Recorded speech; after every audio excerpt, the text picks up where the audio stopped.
we checked for people who signed or didn't sign it.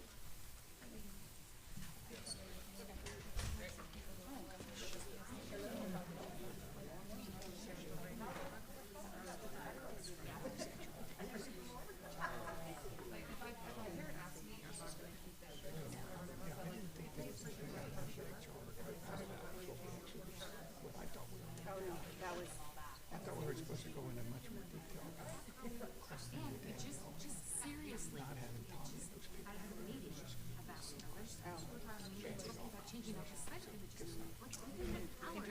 I just didn't know, I thought from talking to you, she was like, that's pretty good. Us with her talking,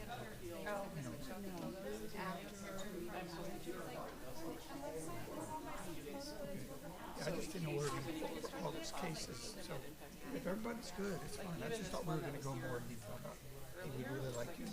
Yeah, yes. I think we do need to still have that. Okay. No, I wasn't tell Lisa, I said go to preschool on Tuesday because I was having doing, it was also their first day at 6 with you, so, work with her. So we did like post, just a montage of pictures, and there was a girl in there that said, I totally get this for parental reasons. I didn't understand why that is.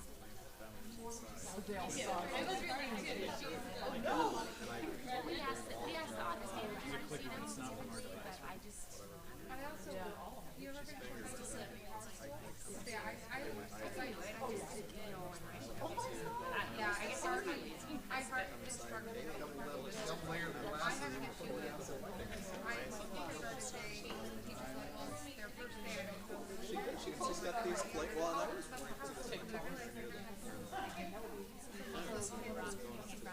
only way to cross-reference about the kids, I went to the pictures of all the classes were writing tests.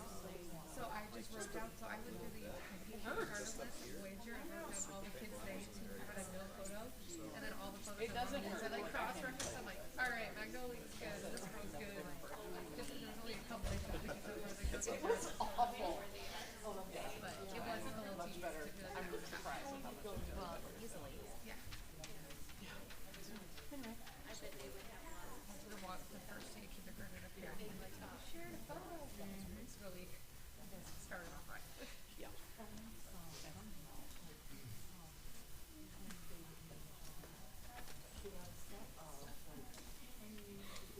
So, Natalie, we have, What was that?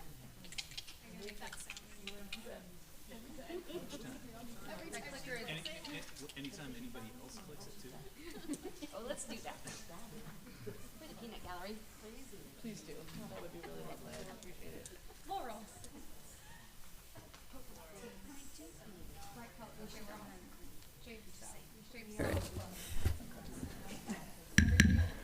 Good evening. I'd like to call to order the September 8th, 2022 Peninsula School District Board of Directors study session. If you'd please stand and join me in the Pledge of Allegiance. I pledge allegiance To the flag of the United States of America and to the republic for which it stands, one nation, under God, indivisible, with liberty and justice for all. We should have had Juliet lead it. I know. That's awesome. All right, do we have any changes to the agenda? Is there a motion to approve the agenda? Okay. All right, it's been moved by Natalie, seconded by David to approve the agenda. All in favor say aye. Aye. Opposed? All right, motion's carried. Agenda is approved. Is there any discussion on the consent agenda prior to the vote? Do we have a motion to approve? I move to approve. Is there a second? It's been moved by Jennifer, seconded by Chuck to approve the consent agenda. All in favor say aye. Aye. All opposed? All right, the motion's carried and the consent agenda has been approved. Next up, comments from the community. The board recognizes the value of public comment on the issues related to district business. In order to permit fair and orderly expression of such comment, the board provides time for public comment during each regular monthly board business meeting. Also, tonight is a study session, so we have moved in a direction to allow public comment at study sessions. However, correct me if I'm wrong on this, that may not always be the case. But you'll see it in the agenda. So it is the case because we took action on the consent agenda, and so when we are voting on something in a study session, then public comment is allowed so that you can express your opinions. And we do value your comments. Speakers will be given up to 3 minutes or less if there's numerous speakers. We will be displaying a countdown timer here and there so that you can be aware of the time. As a matter of practice, the board will not respond to comments or engage in dialogue at the meeting. Most issues require that the board review all available information before making a statement. The president may request that the superintendent delegate a response to the appropriate PSD staff member, and we appreciate your understanding and cooperation. Board Policy 1430 states in part, the president may exercise discretion to interrupt or terminate an individual's statement when it is too lengthy, personally directed, abusive, obscene, or irrelevant. I will call the first speaker's name and the next up speaker. So if the speaker can come to the podium and the next up speaker to stand slightly to the right behind. And then when it's your turn, if you could come to the podium and state your first and last name for the record, please. So our first speaker tonight is Quentin Hatch, followed by Kelly Jo Perot.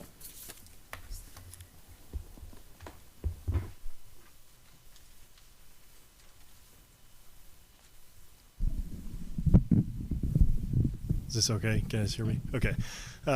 Thank you very much. My name is Quentin Hatch. I've got 2 kids here in the school district. I've met several people here in this room before, and I just really appreciate the opportunity to speak at the podium today.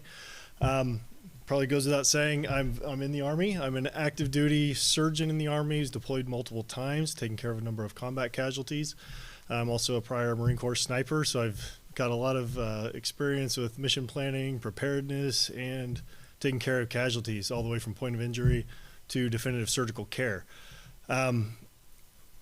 And recent events, and really what specifically got me thinking was the whole Uvalde thing, as I'm sure we're all aware of here.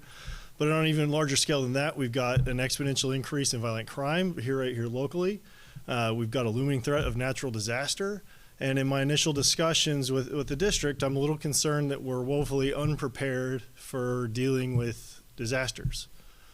And so what we've learned, I'm trying to stay in my lane as a medical provider, but what we've learned in 20 years of combat is that we can save each other's lives.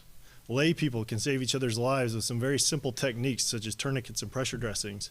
And recently, myself, along with some of my colleagues from the Tacoma Trauma Trust, held a training for all the school nurses in the district on how to provide life-saving treatments, specifically tourniquets and pressure dressings from people who could otherwise bleed to death, which we've seen happen in the recent past. After an after-action review that we provided to the district, we were told essentially that there's no plan to extend this training beyond the school nurses. And that the previous plan to simply tack on a tourniquet training at the end of a 6-hour CPR course by 2 local EMS providers for only a handful of, frankly, coaches and administrators every other year was going to be the plan moving forward. And I feel that that is really inadequate for what we all know can happen and what we all know we can at least minimize. And so we have volunteers, we have resources. The Tacoma Trauma Trust is trying to provide funding for some of these things. And I would just like to see the board address some of this in a meaningful fashion. I will tell you, other states have already mandated this for all teachers and even all graduating seniors as a graduation requirement. Specifically, this is the Stop the Bleed campaign, which is not a military thing. This is a civilian entity. And it's a very large scale endeavor, and it is being widely embraced by lots and lots of farsighted people. Thank you. Thank you, Quentin. Kelly Jo will be followed by Juliet. Hi, Kelly Jo Perot. I'm reading mostly just to utilize my 3 minutes, not that it's not heartfelt, but reading is the most crucial academic skill because it's the foundation for learning. Through 3rd grade, children are learning to read. After 3rd grade, they're reading to learn. Without a strong foundation in reading, children are left behind at the beginning of their education. They lag in every class year after year because more than 85% of the curriculum is taught by reading. And by the end of third grade, 74% of struggling readers won't ever catch up. In fact, one of the most important predictors of graduating from high school is reading proficiently by third grade. What they don't tell you is that this is also how they predict prison rates 10 years in the future based on third grade reading scores. The district is going to share with you tonight their literacy objectives, and their focus area specifically states this and has a goal of 100% of all students reading at grade level by the end of third grade. No coincidence. Within their presentation, they also state, we will provide every child with a high-quality education that is personalized and responsive to their unique learning needs. I'm here to tell you that I hope this starts today, because I am standing here in front of you as a parent of 2 profoundly dyslexic students whom the district has failed miserably. Dyslexia is a neurobiological condition caused by a different wiring of the brain. There's no cure for dyslexia, and dyslexia has no relationship to intelligence. 1 in 5 people suffer from dyslexia, which begs the question, which one of you have had or a family member had a difficult time learning to read? The Peninsula School District is promising 100% of students reading at grade level by the end of third grade, but what they don't have are appropriate tools or interventions to teach the students with dyslexia. Our students with dyslexia required structured literacy and additional time and support. It's time for our district to step up to the plate, put their money where their mouth is, and invest in a structured literacy program, not Band-Aids like ECRI. From my experience, the PSD is still waiting for the student to fit the instruction, rather than what the PSD likes to say, providing every child with a high-quality education that is personalized and responsive to their unique learning needs. We have asked, pleaded, begged, requested, and been listened to many, many times. We have waited, and nothing has changed. As our elected agents and representatives in our community, I ask you to be the agents of change so that all students have the opportunity to learn, to read, and succeed, and feel confident. Together, we can make meaningful change.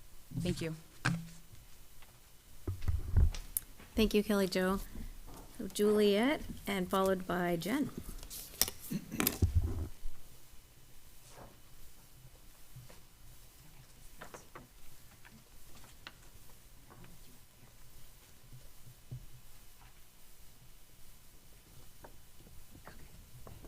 What do you have to say? What did you want to say? You have to say your name. I'm Juliet. Why are you here tonight? I'm here since I'm dyslexic. Okay, here we go. Oh, okay.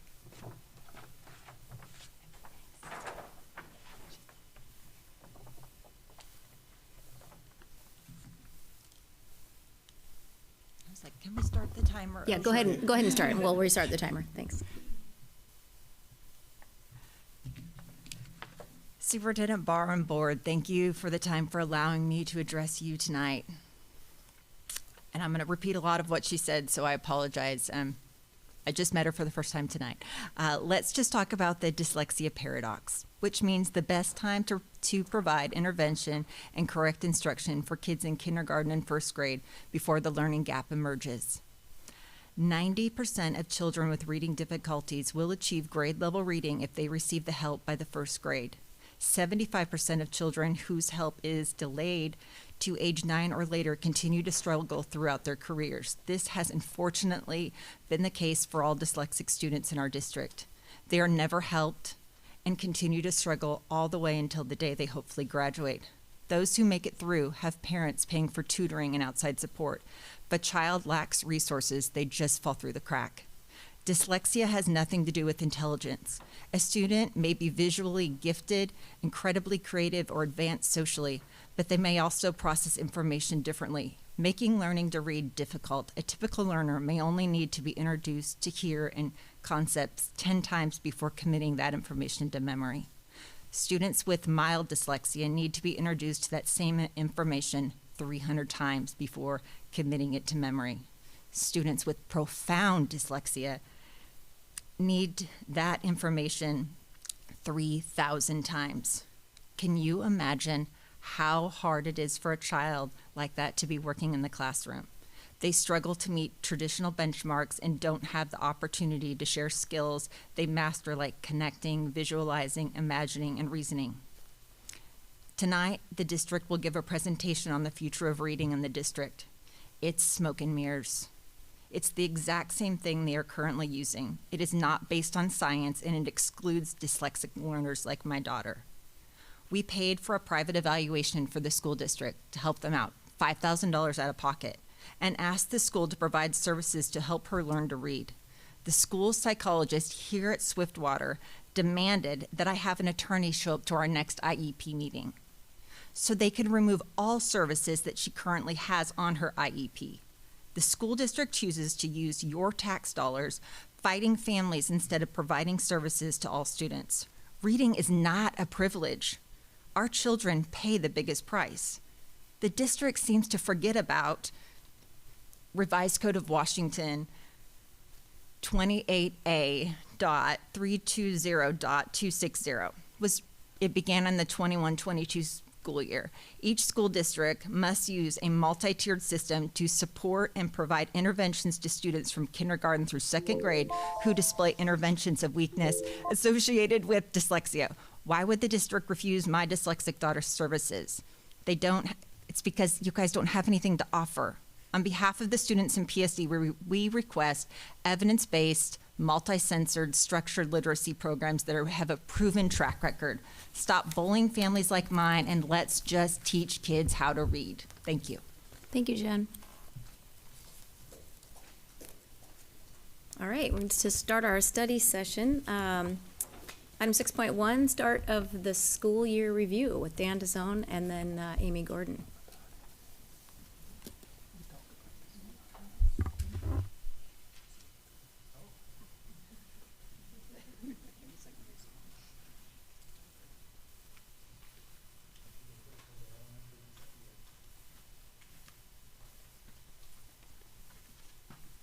I'm just going to And some other people. Yes.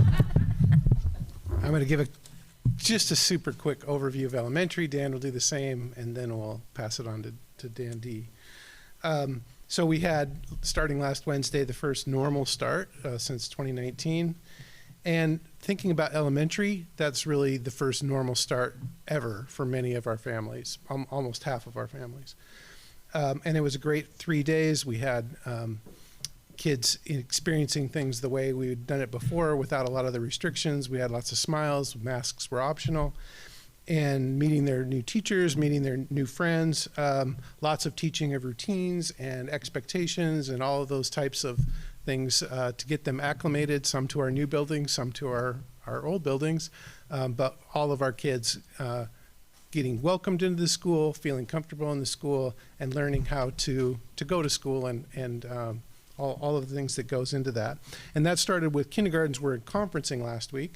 They started with us in person on Monday, and that was wonderful to see that group come in.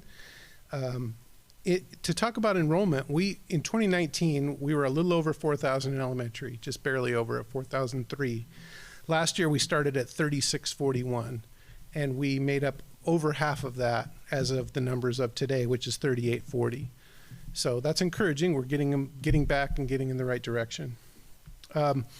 Big focus on early literacy, and obviously, as I just talked about, that kind of those morning meetings, the social emotional learning, the routines, expectations, and being successful and feeling like they belong at school, they're welcomed at school, is how we get started. Of course, also that working up to that focus in math and science, and not forgetting that we're really educating the whole child. So I think overall it was a great launch for elementary, and now I'm going to give it to Dan.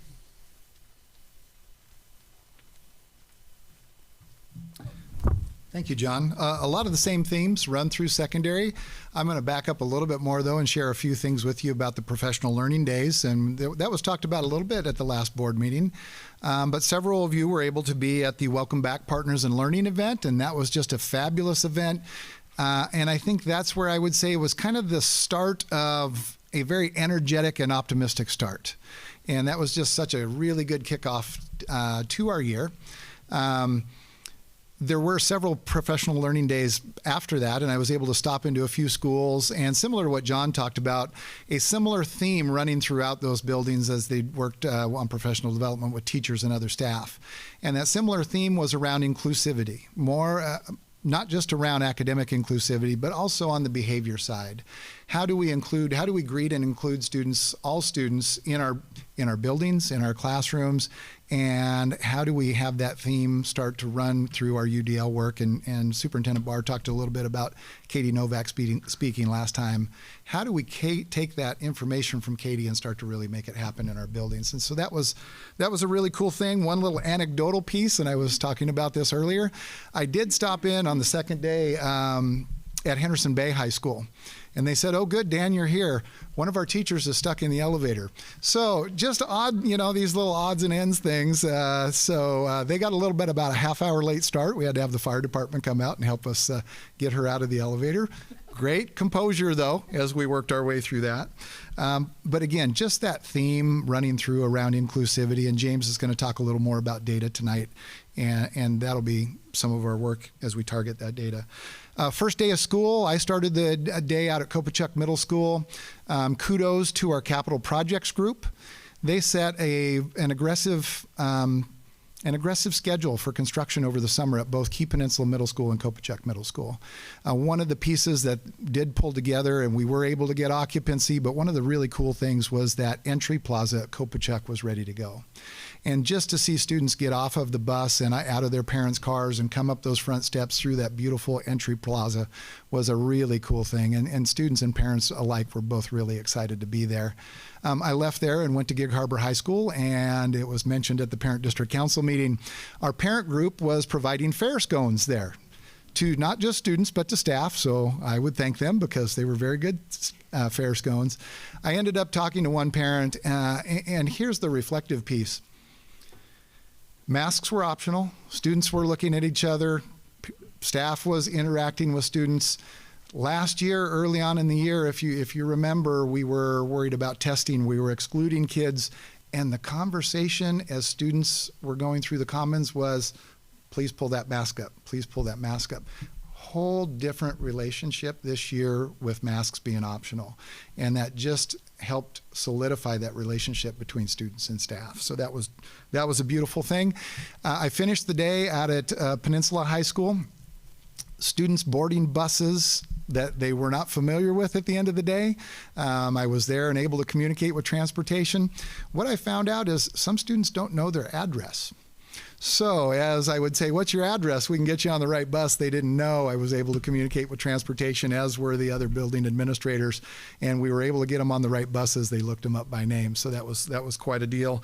And then at the end of the day, Mr. DeZone and Superintendent Barr and I visited transportation at the end of the day. First day of school is a challenge, especially for elementary students, to make sure they get on the right bus at the end of the day and off the right bus stop. And just again, compliments and kudos to our transportation staff working back and forth. You've got young students at the elementary that are struggling to know where to go. You've got parents and you've got building administrators, and our transportation folks orchestrating all of that was something to watch. So that was kind of a cool thing. I'll wrap up now, but what I would just again say is kudos to our capital projects folks. Again, we have 4 new elementary schools. They're still doing some work at Artendale. I love seeing the field go in. But just as a reminder, we're working on 6 buildings on a bond that we passed for 4. And so just really proud of the work they're doing at those middle schools. And just in closing, again, that energy and that optimism that was there from the welcome back, that has just carried through in the buildings, and I've had very positive reports from principals. So thank you. Thank you, Dan. Good evening, Superintendent Barr, Board of Directors. I'm here on behalf of the HR team and our department. Just proud to be here to present the start of school. I did provide a one-page sheet so you could follow along if you want to see it visually as I speak. I do want to do a shout out to the HR team. There are 9,000 students plus in this district, so getting all the staff ready for that first day is really important for our students. And so I want to give a shout out to the HR team, to the administrators and all the departments to prepare for that first day. And so also want to say for our retention, hiring, and just making sure that we We have a good recruitment effort. We looked at our strategic plan, which is new. And so everything we're doing is geared towards that. So I just want to highlight for us that attract, develop, and retain high quality and diverse staff.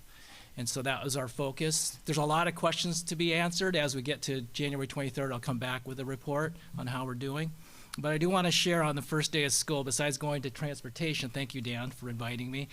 I want to say that we went to schools with Carol Rivera, our union president, and also Bunky Janovich. It gave me a chance to meet them, also to get out to the schools that were built and remodeled.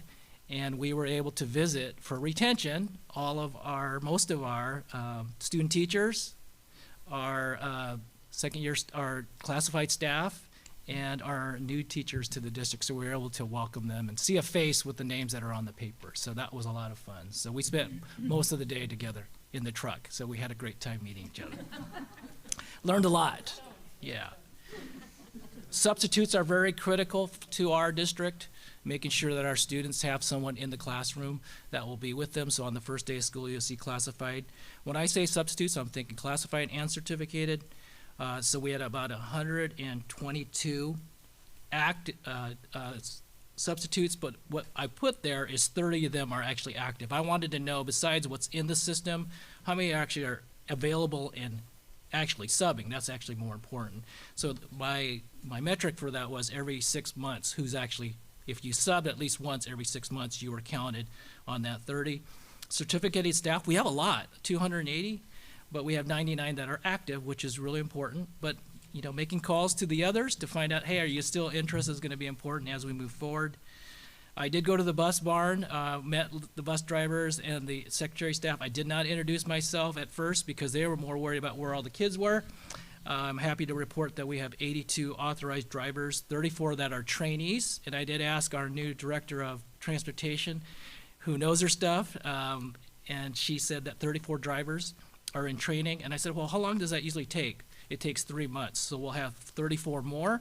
And our recent recruitment event, there are at least 3 people that they recruited. So every little helps to get people trained. So it does take a while to get your CDL. I did not know that. So on the other page on the back, new teachers to the district and new to the district, you'll see, if you haven't seen the trend data, when you look at this chart, it might be confusing, but I wanted to know the trends. Those are questions I thought you might ask. But new teachers right now, if you look at the 22-23, we have 9+ student teachers, new to the district, 51. I think what's important is when you hear about retention, because that's really, we want to keep the people, we want them to stay. This is a great effort for our wellness, making sure they feel good about coming to work, they feel good about what we do to support them, certificated, classified. On 2021, you look at 24 people came back for the second year, so that's important for you to know. And then 101 new to the district. So I want to highlight the best program. I met Mary Casely, who does a really nice job. We do a lot of investment in our new teachers. I highlighted the yellow because of 21-22. You can see we had 100% return 21-22, but you really need to look at 20-21 because we had 13, but 13 stayed, so that gets you at 100%, which is really cool. But then we had 92%, so I'm curious, where did our the 8% go and why? So how can we get better? And so those are just some highlights about start of school. So thank you for letting us present on behalf of our teams. Thank you, Dan. Good evening, board members and Hello. Superintendent Barr.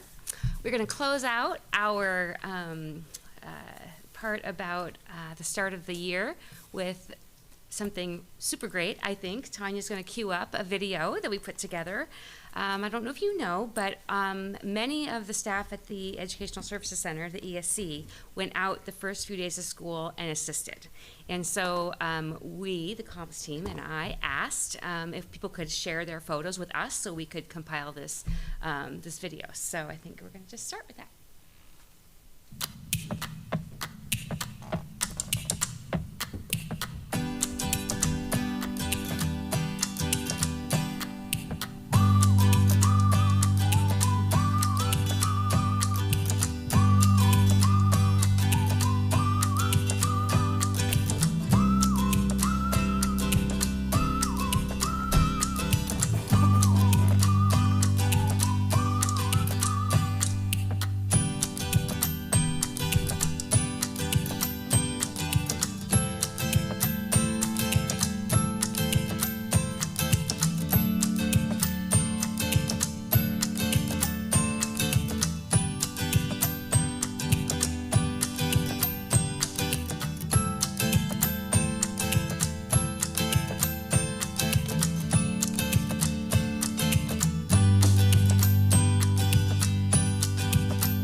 Well, I know that was a little long, but we really were intentional about making sure that all of our schools were represented. And I don't know about you, I hope you were out there too, but it was so, oh my gosh, it was so inspiring to see all those smiles. Remember last year we couldn't see smiles, and it was like, I didn't want to take any pictures of masks. So anyway, this year we were all about the smiles, and there was so much energy. People want to be, oh my gosh, it's just great. So anyway, we're real excited for the school year. I think right now we're going to transition to another part of the meeting agenda. We are, but I just wanted to add that Yes. that I had a chance to go to 6 of the schools the first few days of school, and so many things. It was just I think the enthusiasm and the optimism that started at the Welcome Back event at Peninsula with the staff just really transferred. I felt like you could just feel it in the buildings. There was just an excitement combined with students who, the normal opening and all that, but it was just really cool to see, and also to run into several of the folks from the ESC out in the buildings. I was like, oh, hey. And here they did it. I shout out to the VPO here at Swiftwater. They had this incredible coffee event in here, and they were asking who's new, and Mr. Brooks came in to welcome new families, and it was just a really good vibe. And so I got to go to the assembly at Gig Harbor High School, also amazing student leadership there, and just the enthusiasm and having all the student body in the gym together again was super fun. And so anyway, it was a great, I don't know if anyone else has anything they wanted to add, but if not, we can move into the next topic. Okay. All right. We do have a slider on our website that has a lot of those pictures on it. So in fact, we've had a parent email just this morning saying, hey, I saw my son's photo on your slider. Can you send me the original so I can make a print of it? So, yeah, that was really nice. Okay, so Danielle and I are really happy to be here tonight, I think, to share with you some updates to our website. We've spent a lot of time this summer updating our website, and we're going to show you some highlights of what we've done. And earlier today, I did provide you with a document that contains some background information about our website, about who is responsible for doing a lot of the content updating, how they support each other, a little bit of some research that we did this summer and actually last year with our web managers at the schools and departments, what they said and how we can support them with their needs. And then also in this document, I also shared with you our goals, objectives, action steps, and our metrics for how we are going to execute our communications plan supporting website communications. So we're trying to hook up the website right now to our screen so that we can walk you through just real high level some of the real important things, changes that we've made. So now Danielle's going to take over. My very long cord. Yes. Thank you so much, Tanya.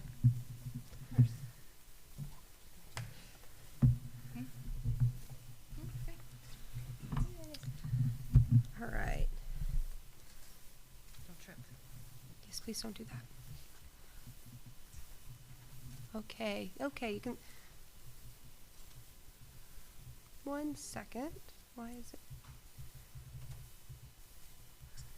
Okay, that's better.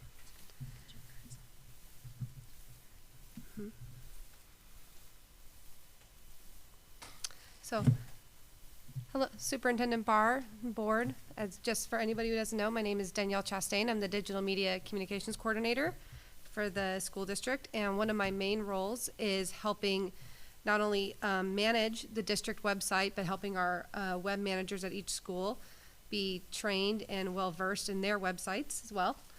So that is like about one half of my job. And I wanted to help do a high overview of what the website is and a few of the changes we made this summer after some research we did. So the first thing we were thinking about when I was hired on and we were talking about updating and upgrading our website is who is our audience. So we did some external research we looked at multiple school districts and what they're doing on their websites. We talked to Finalsite, our website contractor, about trends they're seeing, things that they think that we could do a little bit differently. They actually provided us a website report card where we got a C, which wasn't bad. There was a few things we could update. And we also spoke internally with some of our department administrators, some of our web managers, and we did the thought exchange with our office managers to see what we can change. And the big one was, well, who's our audience? Most people would think that the audience for the district website would be our families, but it's not. The families who are already going to our schools go to their school websites.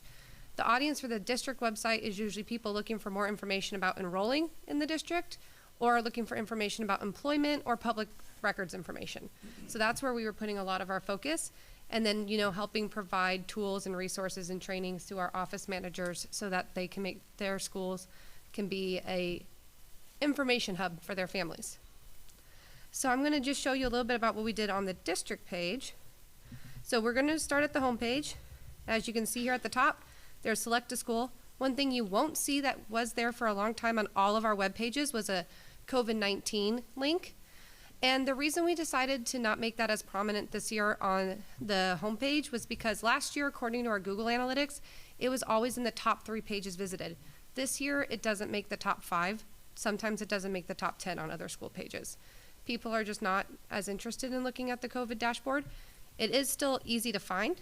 It's just under our district for anybody who does want to find it, but it's not visited as much. And we didn't want to just keep highlighting it, letting it take important space on our homepage.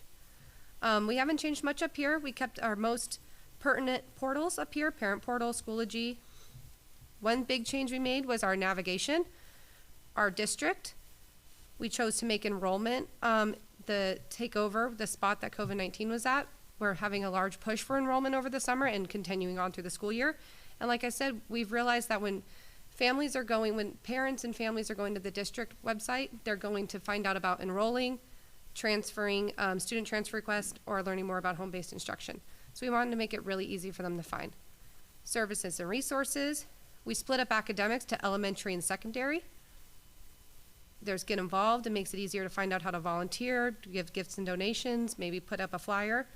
And then another one we chose to add was employment, because the second thing that people come to our district website for is to learn more about employment, maybe salary schedules, open jobs. You click this, it immediately leads you to the human resources page. You can see some new photos of happy, smiling kids. And then we've got our buttons here. These are, again, just our hot buttons. These are things we think that we don't just think, we know from our analytics that people are looking for. COVID-19, we switched out for the strategic plan webpage, which I'll show you soon. Our calendar, our capital projects, enrollment, school meals, and again, careers. Scroll down a little more, just featuring more things that we're doing in the district. So right now we have a slider that shows, I mean, it's probably over 200 photos in this photo gallery from every school from the first week of school. Currently, there is an Enroll Now video, but we're actually going to be posting the video we showed you tonight up there tomorrow on the homepage. And I wanted to show you just a couple other things. Scroll back up. So as you know, you can go up here to select a school. You can also go under our district and click schools. All of our landing pages we changed to have a consistent look. They'll have a header and they'll have a photo. So for our schools landing page, we have all of our wonderful logos. I love the art on some of these. And this, instead of the landing page where you would click a page, you'd click Artendale and it would go to a PSD page that told you a little bit about Artendale, and you clicked another button to get to the Artendale. This just goes to their website. No more skipping around and trying to, and all of that pertinent information that was on the landing page, we've now put on the school home pages, including their contact information, who their school leadership is, and their mission statement.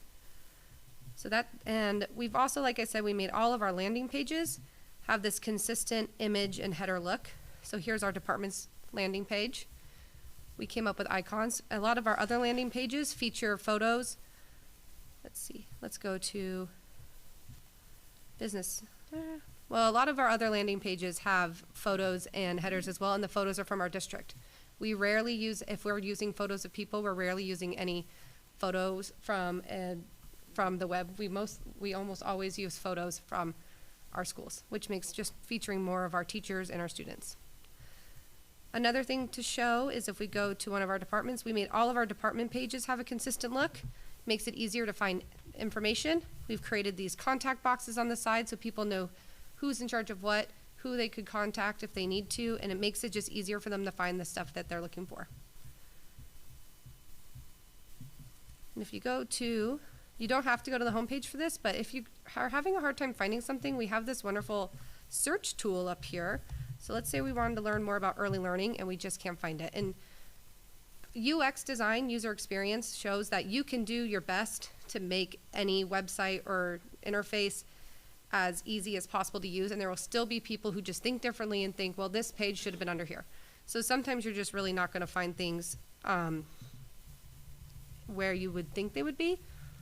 If it works for 80 people, there's still 20 people that think it belongs somewhere else. But in the search bar, we searched early learning. There it is. This searches our entire website for anything that says early learning. Our page popped up first.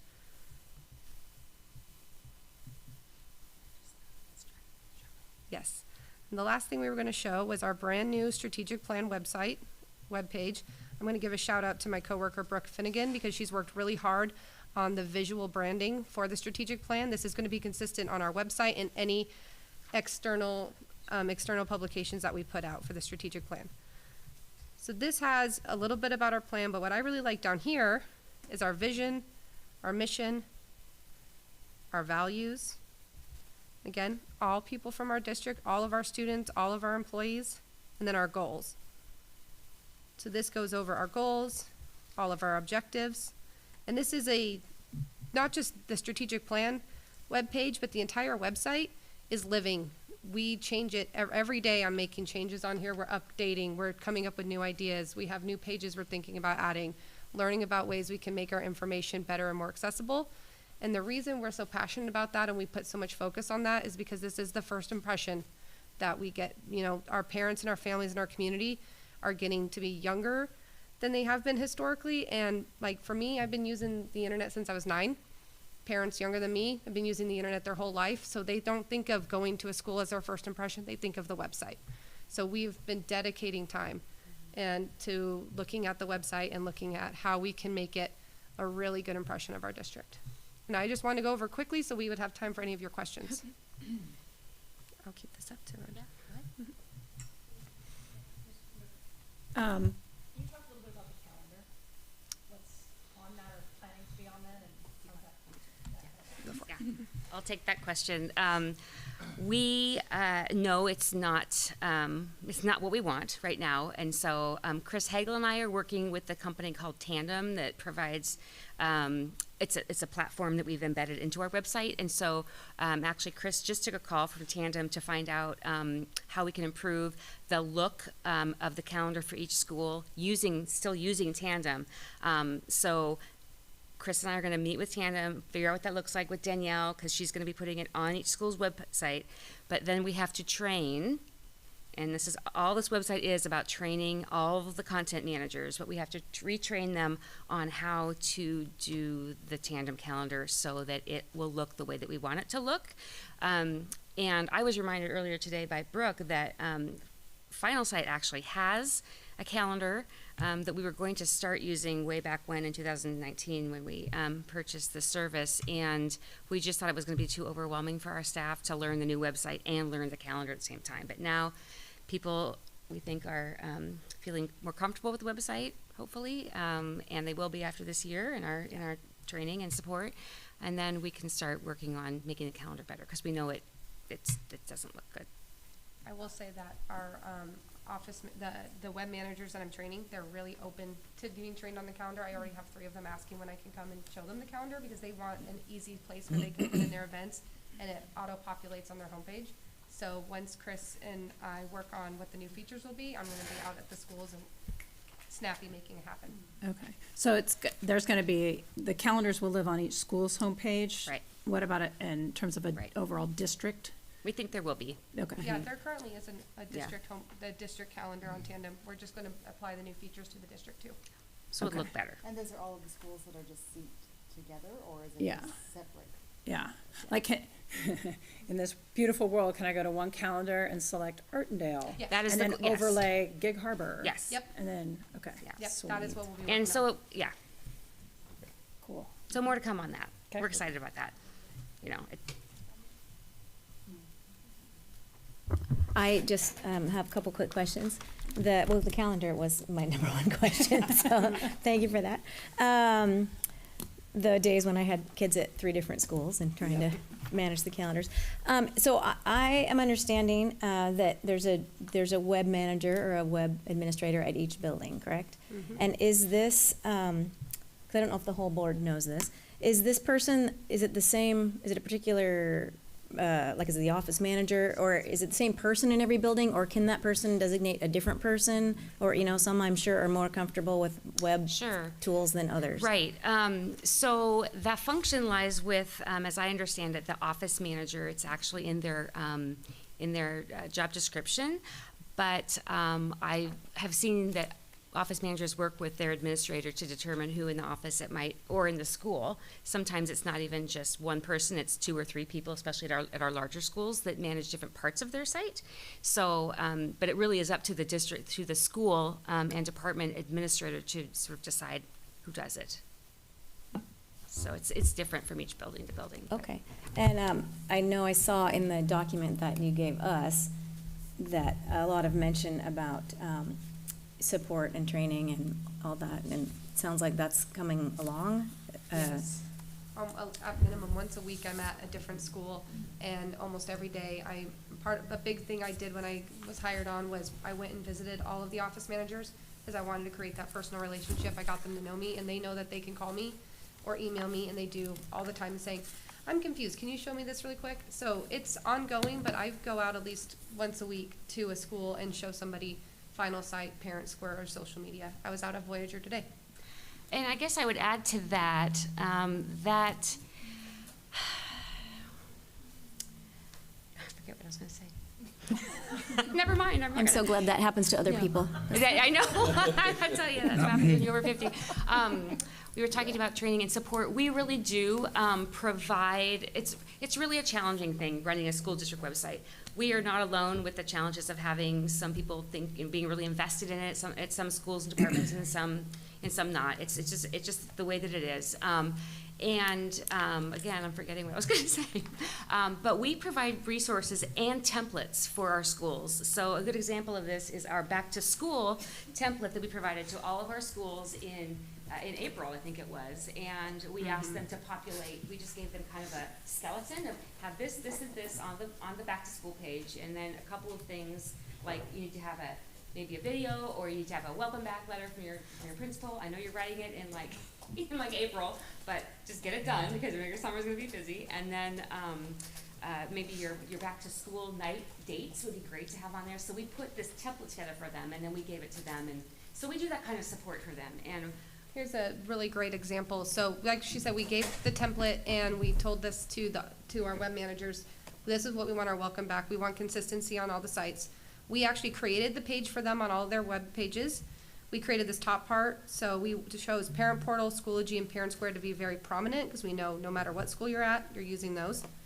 And then like we said, we asked our web managers, we just want you to have at least an image or a video and a letter from the principal, and then we want your back to school events and then from there on, run with it, make it yours. So one we love is Goodman.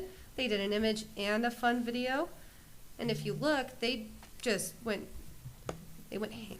They're like first day of school, picture information, bell schedules, bus info, supply list, student class schedule, conferences, sports seasons, their calendar. And we were impressed. And what's nice is it says welcome back on all of our pages. So that's just one example. We're going to keep these up until October, and then we do the same thing for graduation. So and then we'll start again in April. And so if I could just say one more thing about how we really are a team with our web managers to get them to use us as a resource. We support them as much as we can. We have implemented a couple of different things. I don't need to go into the details right now, but I will if you're interested later on or one-on-one about the different shared folders that we have of photos and all of their resources, like their logo and that kind of thing. We have a lot of resources for them. So we've been, since we have Danielle hired and we did the thought exchange, you probably see that in the document I gave you about their responses. We know that we need to really build relationships with them and help them understand why it is so critical that it's updated and it's consistent with other schools. So we're working on it. That was going to be my question. Oh. I was thinking maybe it was a better question for Dan or John, but you sort of answered it, which was just, are all the buildings working off the same set of expectations? Do they have would you, I mean, you kind of said that they, you know, you suggest, could you put a letter, or could you put like the back to school events? But I'm wondering if all the buildings get, you know, like, hey, by August 1st, it would be important for you to have, you know, so that there is some consistency. And I'm not, I don't know if that is happening, or. Go ahead, Dan.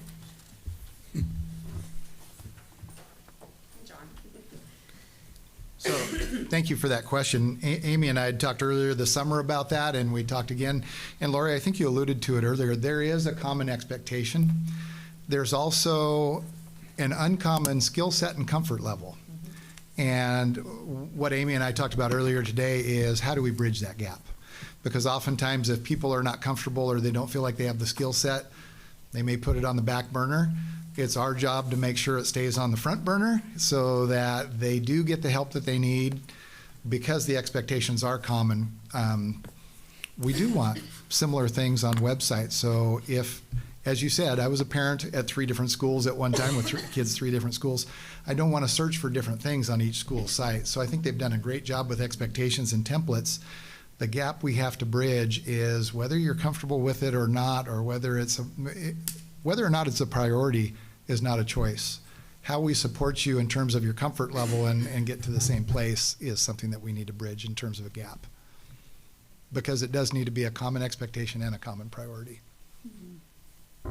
That's important to know, because I do think certainly everyone is not as comfortable doing this. I wouldn't be, but you know, if someone else in the building can do it, or with the proper training, they can become more comfortable. That would be important. So I think as a board, we are all in agreement that we would love to have like just a deeper conversation or more interactive discussion about, you know, how we can support the buildings and the. Sorry, John, you came over here, but I don't know if we have any questions. Okay. Just, you know, to get just more information and just find out how we can support you, or, you know, help you support the buildings or what. But thank you for giving us an overview. And it looks great. I love the pictures of the students and the staff and, you know, all that. It's no more board members and hard hats. Yes.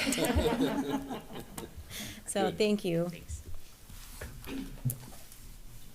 All right. Next, Lisa Ray is going to tell us about early literacy and reading. Steal my long cord. Do you want your computer back? You want all your phone and everything? My everything. You bet.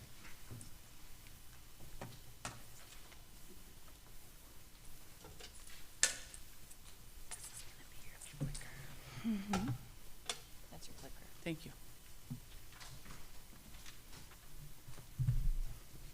Good evening. I'm checking to see if that hum is gone. Did you hear all that? Maybe it was the phone. Is it gone? I was. Oh, what did you have your mic? Okay, good, great. While Tanya's pulling that up, thank you, Superintendent Barr and Board, for having us this evening. I want to talk about my 2 friends who are standing behind me, my colleagues Natalie Boyle and Kelly Pruitt, who has done a lot of work in supporting this effort that we're going to talk about tonight. And while we're going to talk a portion of our early literacy journey, I want to really focus on the fact that this is a part of our MTSS system. And we've been doing a lot of work on this around MTSS and literacy in general for a while. And we're excited that this school, the strategic plan has a component of really focusing on early literacy to ensure all children are ready reading by 3rd grade. So we'll talk a little bit about that tonight. We also thought this was a little more study session-ish, and we had some activities planned for you so you can participate in some things that feel like what it's like to be a reader. So we're going to test those out on you tonight as well. And we'll ask you to be a little uncomfortable because that feels funny as an adult to try out some things. So tonight we want to talk about how we're going to really focus on those goals that you've set around academic excellence. We want to talk a little bit about what it takes to become a reader, because sometimes it seems like it's magic, sometimes it seems like it takes a lot of work, and we want to address the fact that we're talking about both of those areas and ways to support kids. We'll give you a little picture of what it looks like in the classroom. We'll talk a little bit about our journey, because this is not, even though we are really focusing on this coming year, this is not starting in 2022. We have been doing some work, and we are going to continue to do some work. And then we're going to launch into some really exciting work that we're talking system-wide and community-wide that we're excited to share with you tonight. So, as you know, you have a goal of academic excellence, and in order to provide every child a personalized education that is responsive and unique, we need to have kids be readers. That is bottom line. In order to be a successful citizen, you got to be able to access text and forms and road signs and all of that. So the bottom line is our number one job is to ensure that kids are reading. We're going to take a lot of effort. It's going to take a lot of work and a lot of times, but we are going to focus on that for all children. We're not at the place, James later tonight is going to share some information about our metrics and where we are with third grade reading, and we're not at that goal of 100%, but I know that every single person in our system wants every child to be a reader, and so that is our driver. We're going to focus on that, and we're going to really work on some systems level things that need to happen and some support in the classroom, and then some other community-wide focus that we can help ensure that all children are reading. The trick is, though, sometimes when you're as a first grade teacher, you might see kids who all of a sudden just start to read. Some of you might have had children like that. It looks magical at times. And so it's sometimes hard for teachers or parents or caregivers to say, what is it that it took to get to that place? And it seems like it kind of just happens sometimes. That's not the case with every child, and it's certainly not the case that we can rely on, because we need to do our part. But every time a parent sings to a child, before they even come to us, before they're even in our system at 5 or hopefully 3 or 4, they're singing, they're clapping, they're talking, those interactions back and forth. That's building background knowledge, that's building vocabulary.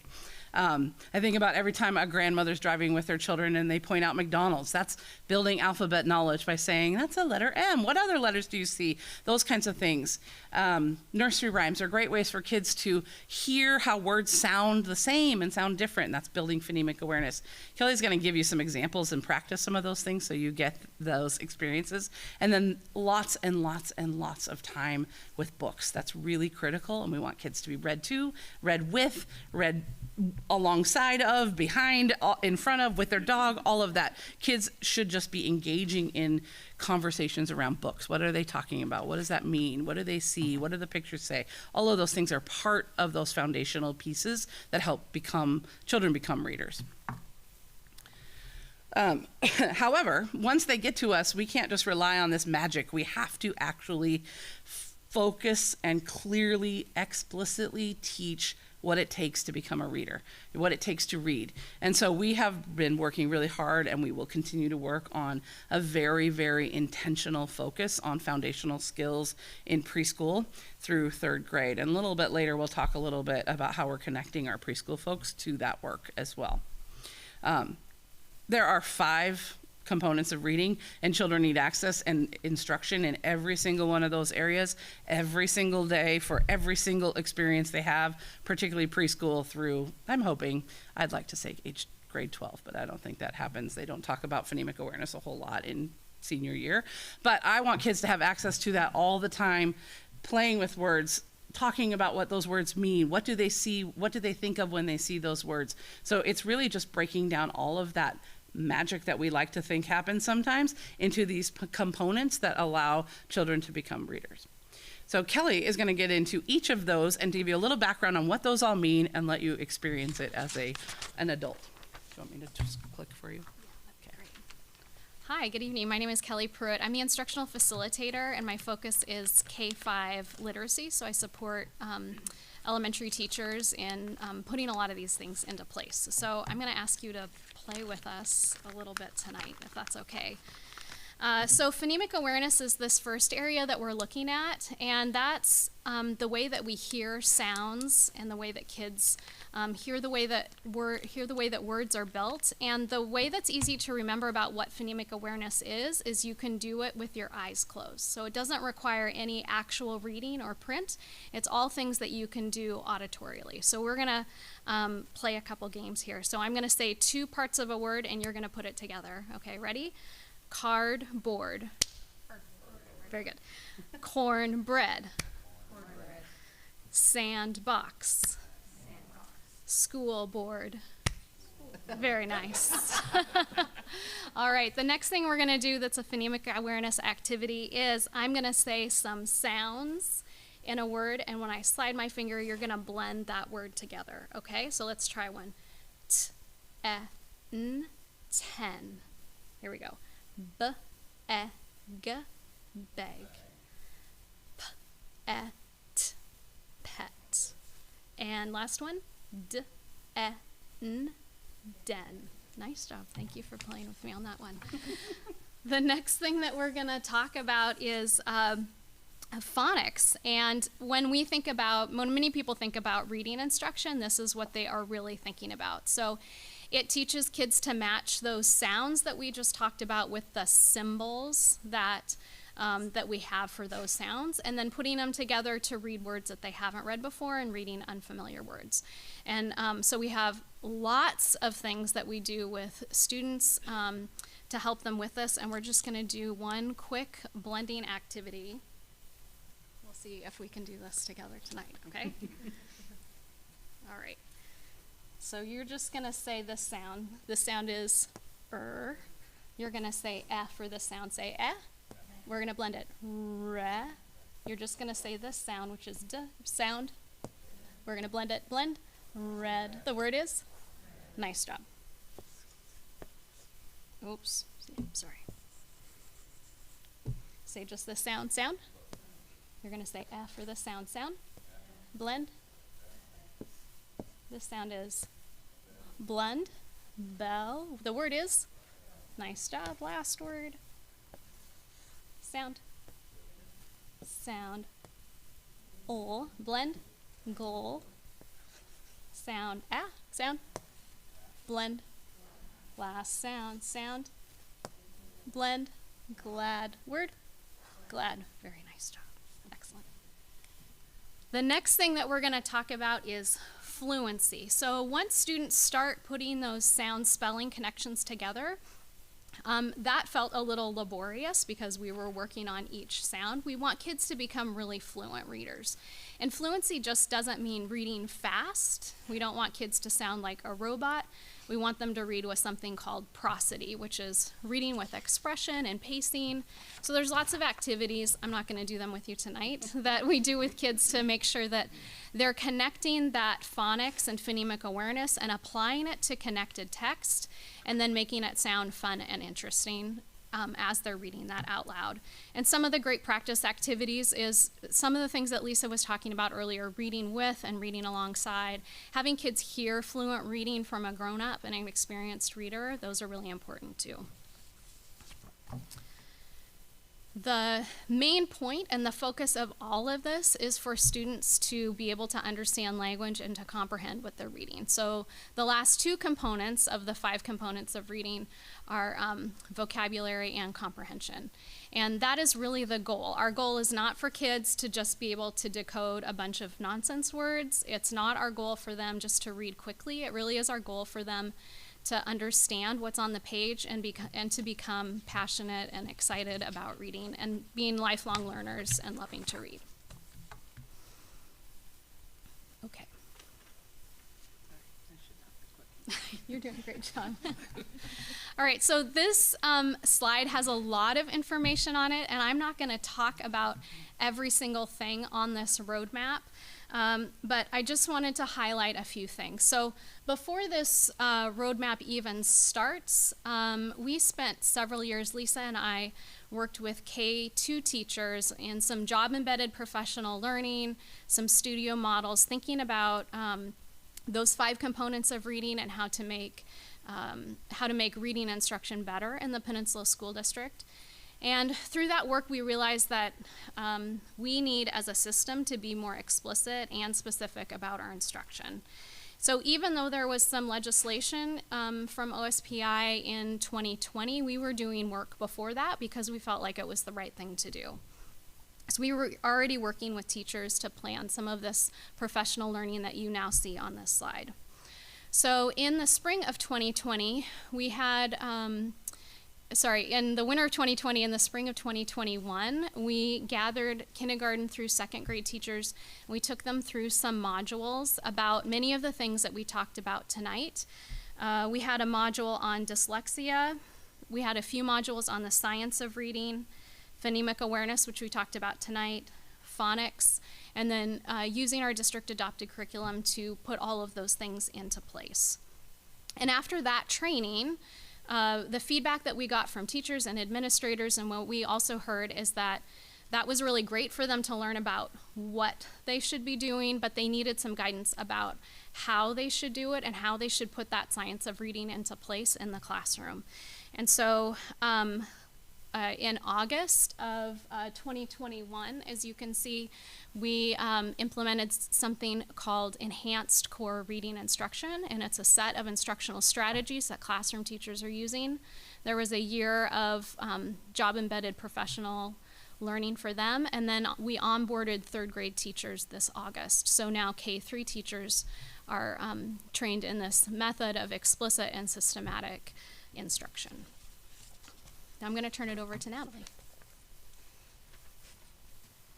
Thank you. I am Natalie Boyle, the Director of Innovative Learning. Just to reiterate, all of those 5 elements of practices that Kelly described is part of our Tier 1 instruction within our classrooms. So Tier 1 means that all students get access to that instruction. So I'm going to go through a couple of practices that we see in our classrooms that are important elements based on that science of reading, that work that Kelly has talked about. The first one is systematic instruction, and as defined here by the research, systematic instruction follows a scope and sequence. It builds in a level of difficulty and complexity while also building time to review for students to practice skills that they have already learned. So systematic means that it's organized and it follows a systematic sequence and a logical order. That sequence obviously starts with the easiest skills and that builds upon it based on proficiency within those skills and gets harder as it methodically progresses. The next one is explicit. So you heard Kelly repeat systematic and explicit. So explicit instruction is direct and engaging and success-oriented. It has been shown to promote achievement for all students. And so what this means is it's deliberate teaching by our teaching of the concepts with continuous student and teacher interaction. It is not assumed that our students naturally, as Lisa talked about, they just magically learn how to read. We have to be explicit in that instruction and progress monitor along the way to ensure that our students are meeting those benchmarks. So one of the most consistent findings in all of education research is that children become better readers when they get explicit and systematic phonics instruction. And as Lisa said, it's not magic. Our brains are very automatic to verbal and learning language, but that reading is a different element. And kids must be explicitly and systematically taught how to read in order to be successful. We, as Kelly mentioned, brought in the Enhanced Core Reading Instruction. ECRI is the acronym that we use. So if you hear ECRI, it is that, I know edu jargon, that enhanced reading or enhanced core reading instruction. And those strategies follow our district adopted curriculum Reading Wonders, and they help with those foundational skills for the systematic and explicit instruction. They help with phonological and phonemic awareness, phonics, and fluency reading of text. So what are our classroom tools that our teachers are using? The first thing that we have in place is that universal screener. That universal screener for us is DIBBLES out of the University of Oregon. We use DIBBLES in different elements in our K-5 classrooms, so there's lots of subsets of tests that build upon those 5 components of reading that Kelly mentioned.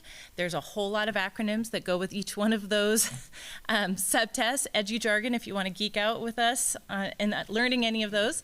But there's some different gating procedures that are used based on student success in those different areas of that DIBBLES screener. The DIBBLES is also used as a benchmark assessment and progress monitoring throughout the student's elementary time with us. We also, as Kelly mentioned, have Reading Wonders. That was adopted in 2015. And just to reiterate what Kelly said, as we've learned in that implementation process through our curriculum adoptions, there's no magic curriculum that is the best. Otherwise, every school in the whole nation would be using the same curriculum.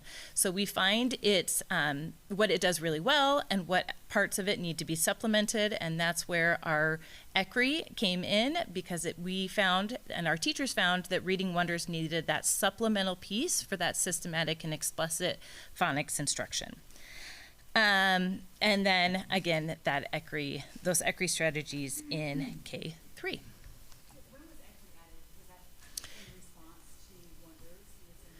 Yeah, we trained our teachers in the August of 2021, our K2, and then third grade teachers got it August 2022, this last August.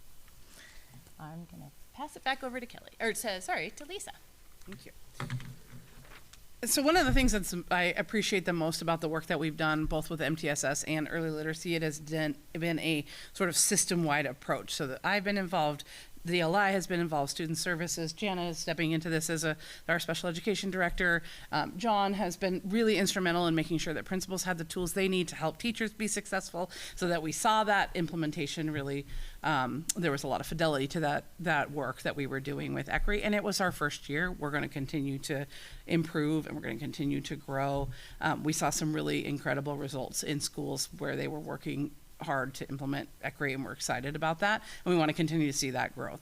The thing that we're also talking about is how we're going to make sure that in an MTSS system you have tier 1, tier 2, and tier 3 interventions. Tier 1, all that we've talked about tonight is how every single child has access to that instruction.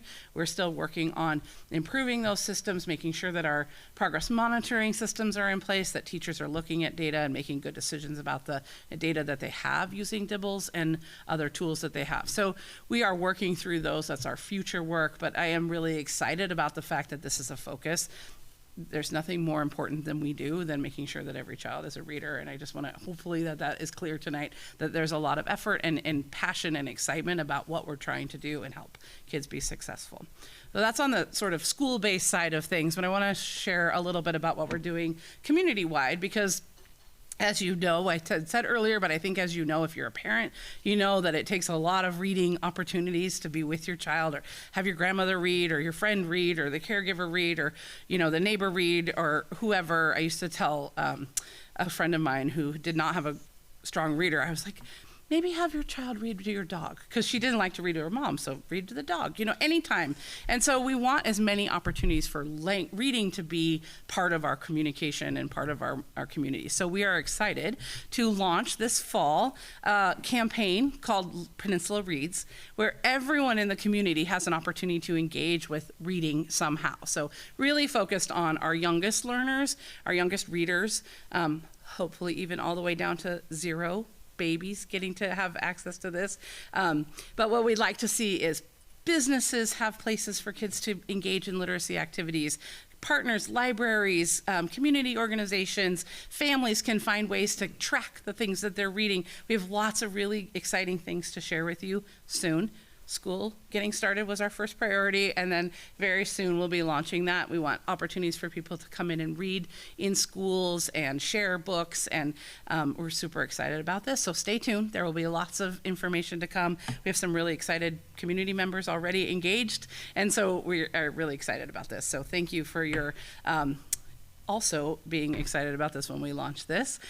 We also have some really cool things happening in the community that I want to address. We have a partner with Rotary has a group of folks who are kicking off the Imagination Library with Dolly Parton. I don't know if you know about that, but children who sign up get a book a month, every month from the birth till 5. And so we're partnering with them to help make sure that every one of our preschoolers, every child that comes through Child Find, everyone in our birth to 5 age connection has the opportunity to sign up. And then it's also really important that we include our early learning partners, because again, we have to start early. Every single thing that happens before a child hits us in our school system has an impact on their ability to read down the road. So we want them to have lots of experiences. We want them to have good, fun, playful experiences with literacy. And so we're gonna kind of wrap everybody around that and kick it off in order to help get that 3rd grade number where we want it to be, which is every single child reading. With that, hopefully we have shared these items with you and you feel a little bit more clear about what we have done and what we are planning on doing, what we continue to focus on with early literacy, because we are right there with you in terms of setting that goal and reaching that goal of every single child becoming a reader by the time they're in third grade. There you go. Thank you so much. I'm guessing that we have some questions for you. Anyone have a question? Yeah.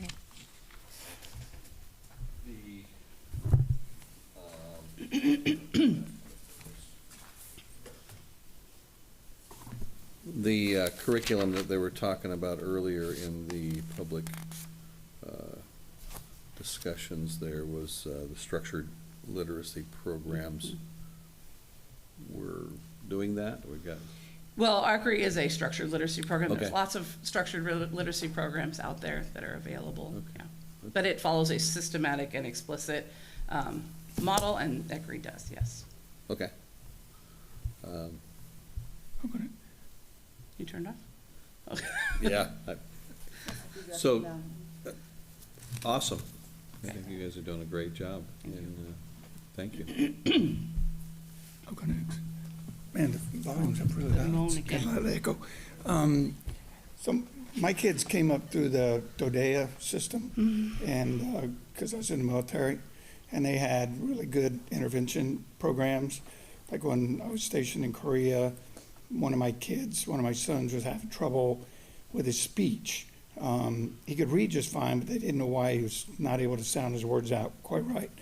So they did testing on him. So I found out he had water in his ears, put tubes in his ears, and after that, he got caught up pretty quick because he just was hearing words like if he was underwater.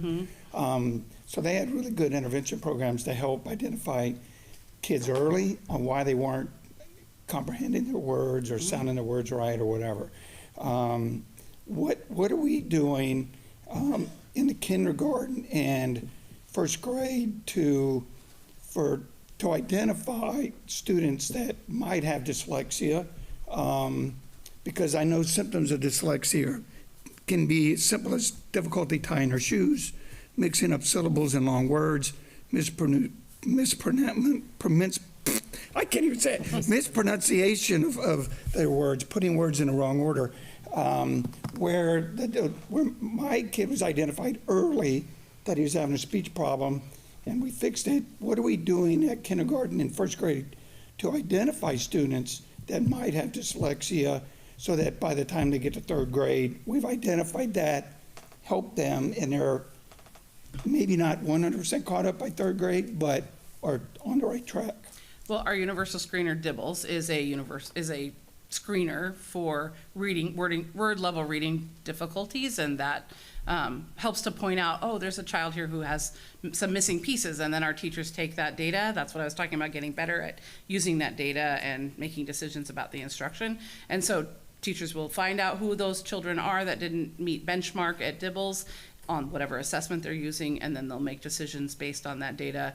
Do they need further assessment? Do they dig in a little bit more and figure out what that skill deficit is? Do they kind of talk with their teammates about other interventions they can use? So we do have that. That's an area that we're working to help our teachers navigate a little bit more. Again, we want to make sure every child has access to strong tier 1, and then we layer on those supports on top of that. So the first step is the universal screener DIBELS, and then we have teachers look at that data, dig in a little bit deeper. We always say there's a book called I've Dibbled, Now What? It's kind of a joke. And we have teachers look at that and say, what is it that I need to do to make sure that I provide the right instruction so that children can be successful? And at what point, when a teacher might suspect that a child is having trouble reading and might be dyslexic, at what point do they reach out to the parent, say, hey, we feel that your kid may be having an issue? Well, we will always want to communicate challenges with reading in general. We do not identify dyslexia in our system. We would have a child go through a typical special education if there was a referral, if the parent had concern, or if there was lots of data that showed that there was a need, and then we would have a child look at if there was a reading disability. That would be the direction we would go. But we don't we don't assess for dyslexia or evaluate for dyslexia in our system. We identify for disability that could be specific. I guess I'm pressing you only because I just want to find out, how would a kid possibly fall through a crack that doesn't get identified in kindergarten as being dyslexic, and then possibly again in first grade still not be identified, and now they're in second grade. What are we doing to make sure that doesn't happen, I guess is what I'm pressing for.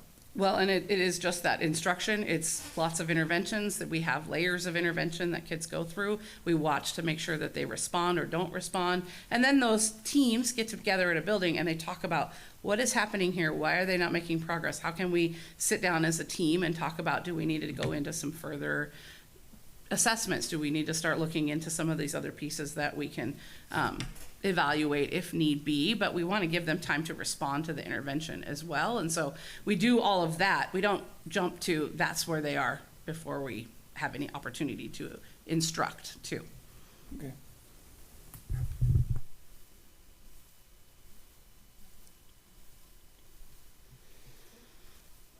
The problematic microphone.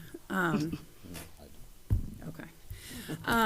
So kind of to piggyback on David's question, to what end in the evaluation process, we hear a lot about parents seeking outside help, tutors, people like this.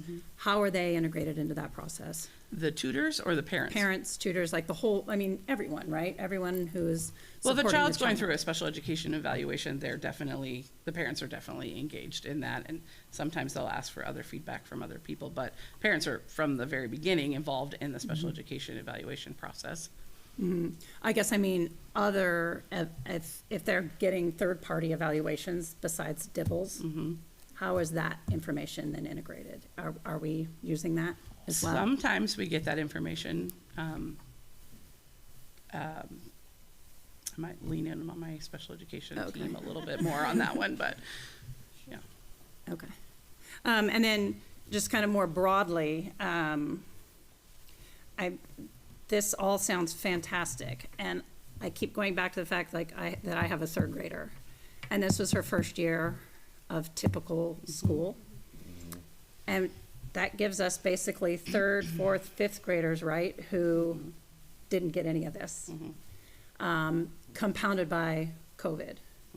And so I'm sure, like all of us here, we've been reading about, you know, findings coming out every day about, I think the most alarming one that it's really kind of at the top of my mind is the recent report looking at nationally that they're estimating it's about a 20-year regression in the gains that we've made in early literacy and things like that, particularly for our most vulnerable students. So that would be our dyslexic students, are ones that didn't even get the benefit of screeners or any of these things, and now they're third, fourth, fifth, and almost moving out of that window. Yeah. Which is one of the reasons why we included third grade into the instruction this year. It's not really appropriate for a whole class at fourth and fifth grade, even if we had kids. We have a lot of kids that do read, so we would want to do that with an intervention. And we've been working with our learning assistance program folks to enhance that level of intervention for kids in third, fourth, and fifth grade that need some of those skills they missed before. The other thing I would say is that you guys made really good decisions about getting kids back in school early. And so those kids that were in kindergarten and first grade, they might have missed a day, but they didn't miss a whole year. They didn't miss a whole, I said about our preschoolers, they were only out of school for 3 months. They were back in school in September, right? So yes, it was different, and yes, we had masks, and there's still lots of things to do. I'm hopeful that with these focus areas that we've been putting in, the enhanced instructional strategies that we've been really working with teachers on, and we've only been doing that for the last 7 months, right? That all last year was just the beginning. So I am really hopeful that when we start to see some of that systematized, that we'll see those gains again, and we'll start to see kids really be successful. It's on all of us to be really careful about watching kids who are in third, fourth, and fifth grade who had missed some things, that we catch them and we keep finding ways to intervene, and we find additional supports, and we figure out what's going on, and our teams are doing that all day long, every day. Yeah, I mean, it just feels like that cohort, right? I mean, I don't know, like within our strategic plan or something, if there's something we can sort of really shine the light on that particular cohort. That was the group we chose for summer school this year as well. So we made sure that any struggling reader, someone who needed some additional support, even if it was social emotional, just support, connections. We made sure that they were in summer school as well. So those were kinds of that's some other supports that we made sure that we were putting in place. But a really big focus was adding that third grade ECRI teaching support, because we know that they're gonna benefit from that. And James will speak next about data specific to our students and that baseline data based on the strategic plan as well. Okay. First of all, I just want to say thank you, because I think this is incredibly important work, and obviously we're very supportive of reading. And I think this is going to hit, like you said, the tier 1 students. So this is great. And so a lot of the questions are going to be geared towards those who aren't in tier 1. But I'm super excited about this and engaging the community. The Deltley or the Imagination Library is so much fun, and getting community members in to read and engaging businesses to provide literacy activities. So thank you for that additional work and for including the community in supporting our students in that way. I think that's super exciting.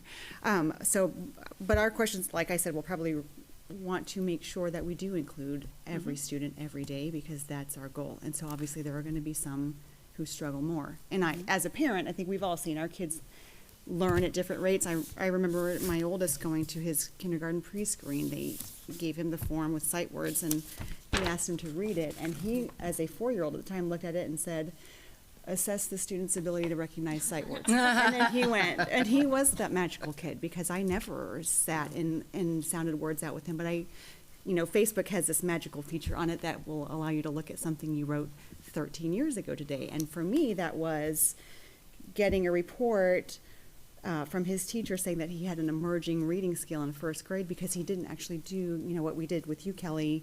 He didn't know how to break a word down. He could not say like he only saw 10.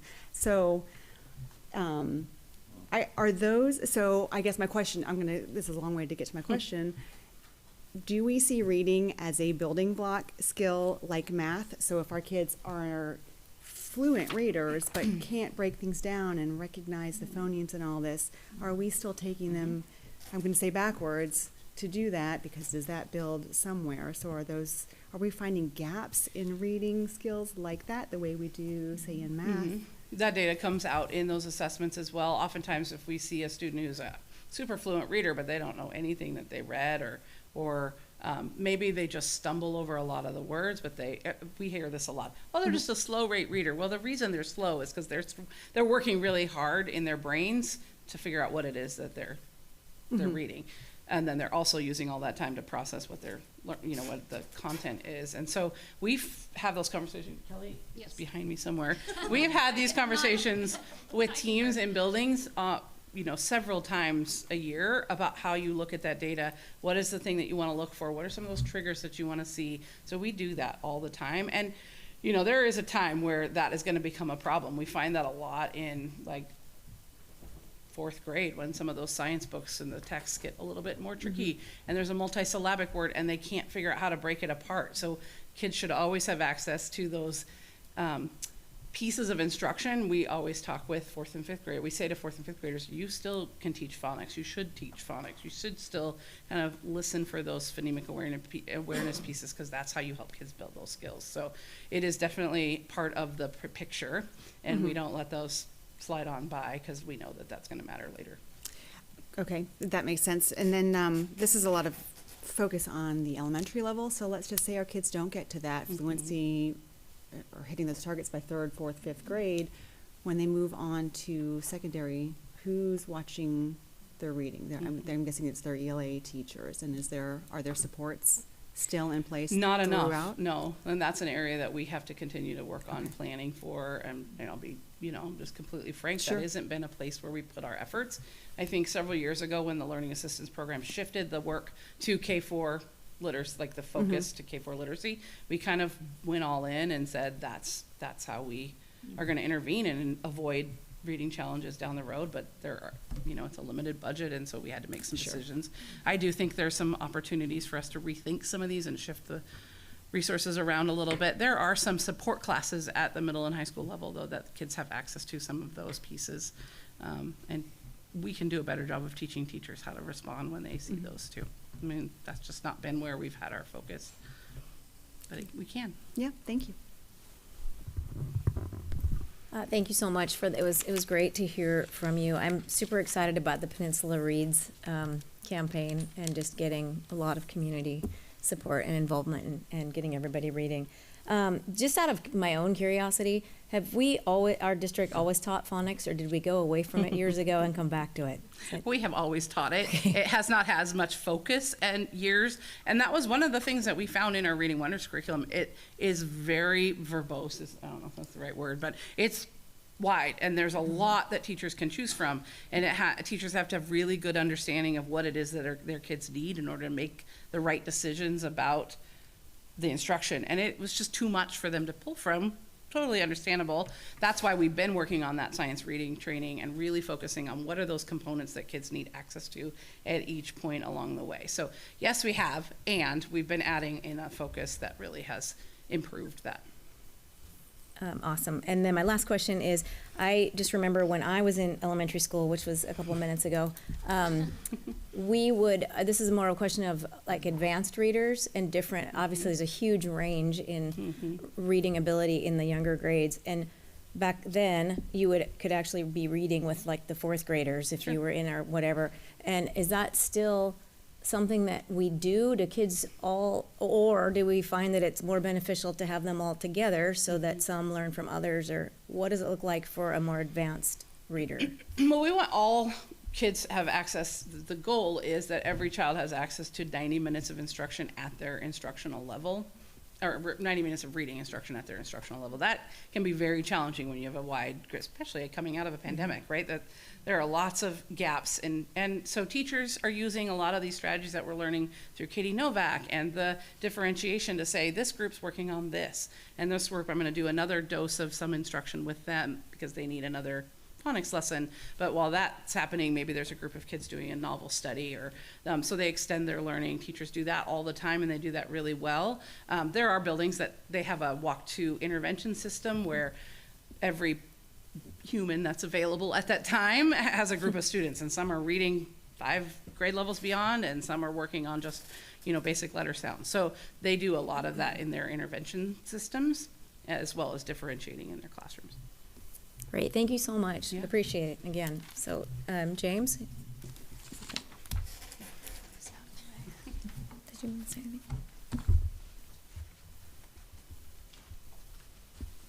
Welcome. Thanks. Hi. James Cantwine, Director of Research and Assessment. Really excited because I'm interested in educational measurement to a degree that some of my colleagues and most of my family find strange. It's great dinner party conversations. And one point I would want to make is that the word of the summer among education researchers was heterogeneity. And really what they've been stressing is that variation within states has been greater than the variation between states in terms of learning loss or response to the COVID-19 pandemic. And so the story that we look at and we see when we look at Peninsula's data is not the same story that you're going to see when OSPI releases their state data. There's tremendous variation within the state. And so we're going to see there's lots of reasons why our data looks different. I'd like to think it's because of our great staff. But there are lots of things that are going to be different from district to district and school to school. The comparisons that you're going to see on some of these slides are all going to be to the spring of 2019. We're going to use that specifically as a comparison because once we hit the spring of 2020, we start seeing we didn't have the opportunity to measure students. We had different educational or different instructional formats. We didn't always have access to all of our students. So that's really kind of our best opportunity to get kind of that apples to apples comparison. If we go back any further, in some cases we start changing the assessment format and versions, and that gets tricky. If we look at most of our trends across the district, things were pretty stable up to the spring of 2019. So we're going to start with academic excellence from the strategic plan and some of those literacy indicators. And as we go through these, we're going to look at some of the reasons why we use multiple measures. And we kind of got at that a little bit in the comments that we had from our early literacy team. So student proficiency on the spring benchmark assessment. Now for 3rd grade, this is that Dibbles assessment. And as a Husky, it pains me to admit that University of Oregon's dynamic indicators of basic early literacy skills, that's that acronym, that's really kind of the gold standard nationwide in terms of early literacy screening. We're really looking at students' oral reading fluency and measuring the number of words they read correctly within a minute. The passage changes as students progress through the years. This past spring, 72% of students were meeting that benchmark or exceeding it, which is actually higher than it was in the spring of 2019. Again, lots of things different, including ECRI instruction, kind of along the way, kind of that renewed focus on early literacy skills. In the 8th grade, our benchmark assessment is Iready, which is a tool from Curriculum Associates. Iready is a diagnostic reading assessment. It's computer adaptive.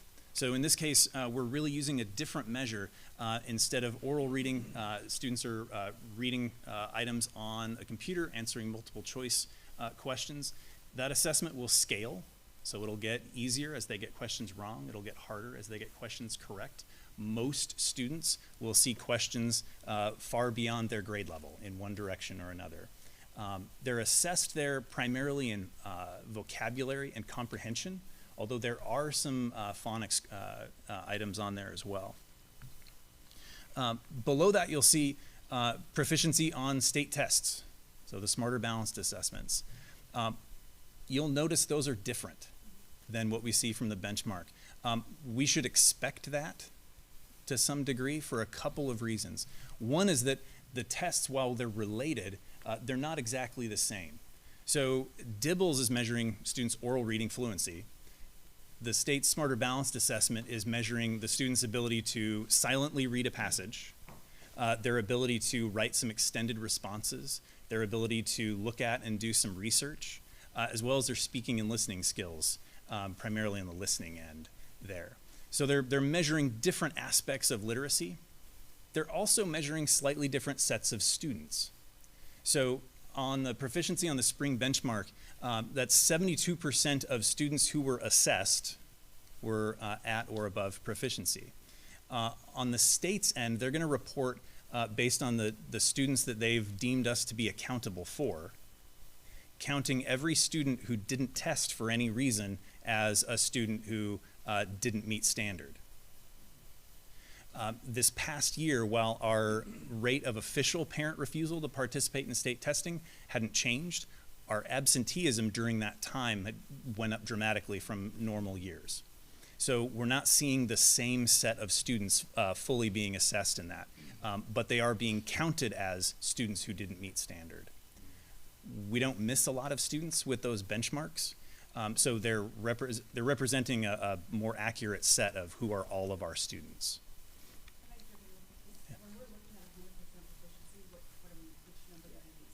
Yeah, I would say that our goal for 100% proficiency would make the most sense to focus on that benchmark. We'd like to see the state tests go up as well. We know that those are very tightly correlated.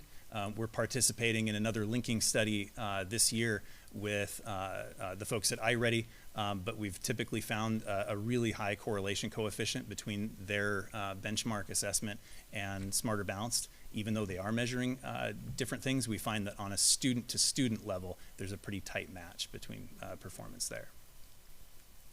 And when we go and we look on the OSPI report card, which one of these are we looking at? So if you went there today, you wouldn't see these numbers. You'd see fall 2021.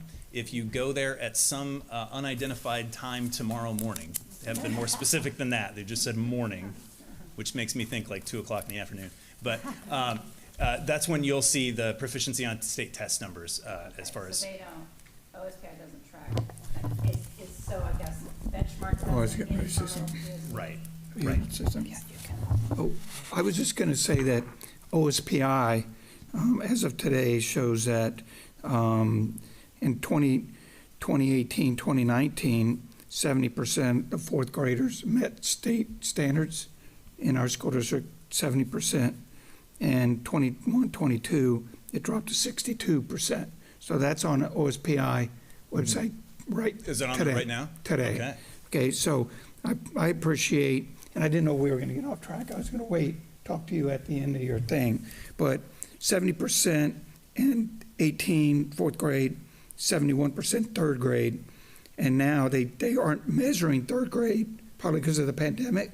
So in the fall of 2021, students in the fourth grade took the third grade test from the previous year. And so OSPI is a little inconsistent. Those fourth graders were taking a third grade test, but they were enrolled in fourth grade at the time. It was just right at the start of the school year. Okay, and then also in 18-19, 10th grade, in the Peninsula School District, 10th grade, 79.4% met state standards on OSPI website. Right. 2021, 56. So that's a huge drop. Is that due to not taking the test that you talked about? Yeah, so that's due to a couple things. First, I'll say the fall 2021 tests, OSPI would say to take those with more than a few grains of salt. Because they were recognizing that they were dropping 2 testing windows on us and reducing the amount of instructional time available, that fall test is substantially different than a normal test. It was much shorter. The standard error on each student's score is enormous. It really reads like a compliance measure for federal accountability. In terms of the 10th grade scores, that drop was due to a couple things. One of them was students not being present to take the assessment. Another piece, I suspect, though it's a little hard to document that one, is that it has to do with the availability of waivers. So as students know that they have a waiver available to them, are they still taking the test with the same level of interest that a high school student might normally take it? Yeah, and last thing, sorry, Chris, when I was getting ready to retire from the military, I lived in Italy, and I came to the Washington State online and looked at OSPI data, and that's how I ended up settling on the Peninsula School District, because it was one of the better school districts in the state at that time. And so if I was to look at OSPI data today, I may not live in the Peninsula School District. So I'm curious, and that's not our fault, as you're pointing out. What are school districts across the state, possibly including ours, doing to get OSPI to maybe put data up there that more accurately reflects our school district? So OSPI is limited in terms of what they have to put out there by the Every Student Succeeds Act, the federal legislation. They have some pretty tight requirements around what have to go on district and school report cards. And one of those, they have to report ELA, math, and science testing for each grade level that it happens. One of the things that we'll see kind of anecdotally as I talk to my counterparts across the state, our declines, particularly in literacy, are not what our neighboring districts are seeing. They're seeing much larger declines. I'm excited to actually be able to look at statewide data to be able to really see what else are we seeing compared to other districts that are maybe more like us.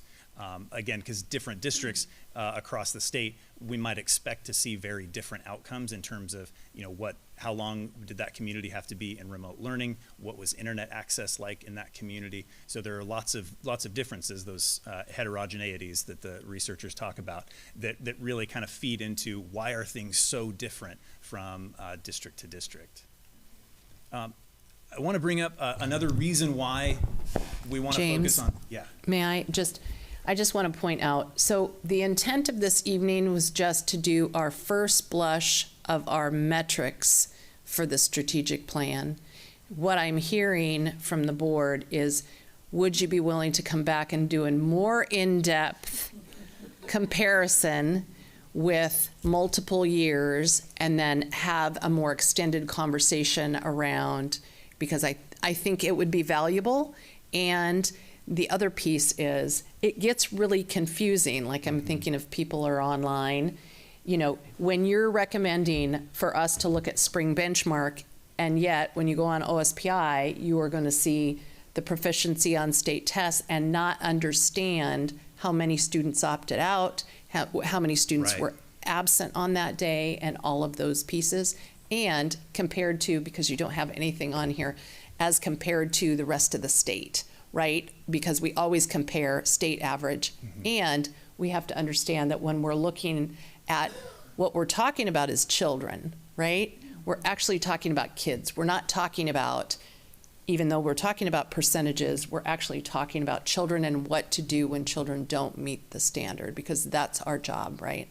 So I guess I'm asking, and I'm not telling you yet, but I'm hearing from the board, would you be willing to come back and have a more extensive, once everything is live for 21-22 school year? That's an exciting Thursday night. Okay. I knew you would say that. So a reason I want to get into why we focus on that benchmark assessment. So I've got some pictures here from Abby Davis at Discovery. And one of the things that she wanted to point out was that even with lots of growth, students might still be at the intensive support level. Teachers really need to be able to see that growth too. Students might have started in the red and they're still in the red, but they made fantastic amounts of growth. And that's something that we can see on those benchmark assessments that we can't see as clearly on the Smarter Balance assessments. Partly because Smarter Balance is only given once a year, whereas our benchmarks we can give 3 times per year. But it's also the design of the assessments are different. And those benchmark assessments are really designed to be able to let us see that growth for a student. Whether that's a student who started out needing some support, they still need support, but wow, look at the fact that they made 20 months of growth over the course of a single school year. Or the student who started out already exceeding expectations and look at the amount of growth that they still made during the school year. So that's something that we can see from those benchmark assessments that we can't see from state tests. They're designed with slightly different purposes in mind. So we're going to move into math. And the story here is a little different. It's related, but it's a little different. When we look at that performance on the spring benchmark, here we're using at both 5th and 8th grade that Iready assessment. So it focuses, similar to the state test, focuses on number and operations, the student's ability to do some algebraic thinking. There's geometry questions, and there are questions about data. The state test measures something a little bit different. It also asks students to explain their reasoning and kind of communicate what it is that they're working on through some extended response and performance tasks. So they're still all about math, but it's really kind of a different look and different feel. You'll see something rather interesting for us, and it's not something that I think we were expecting to see.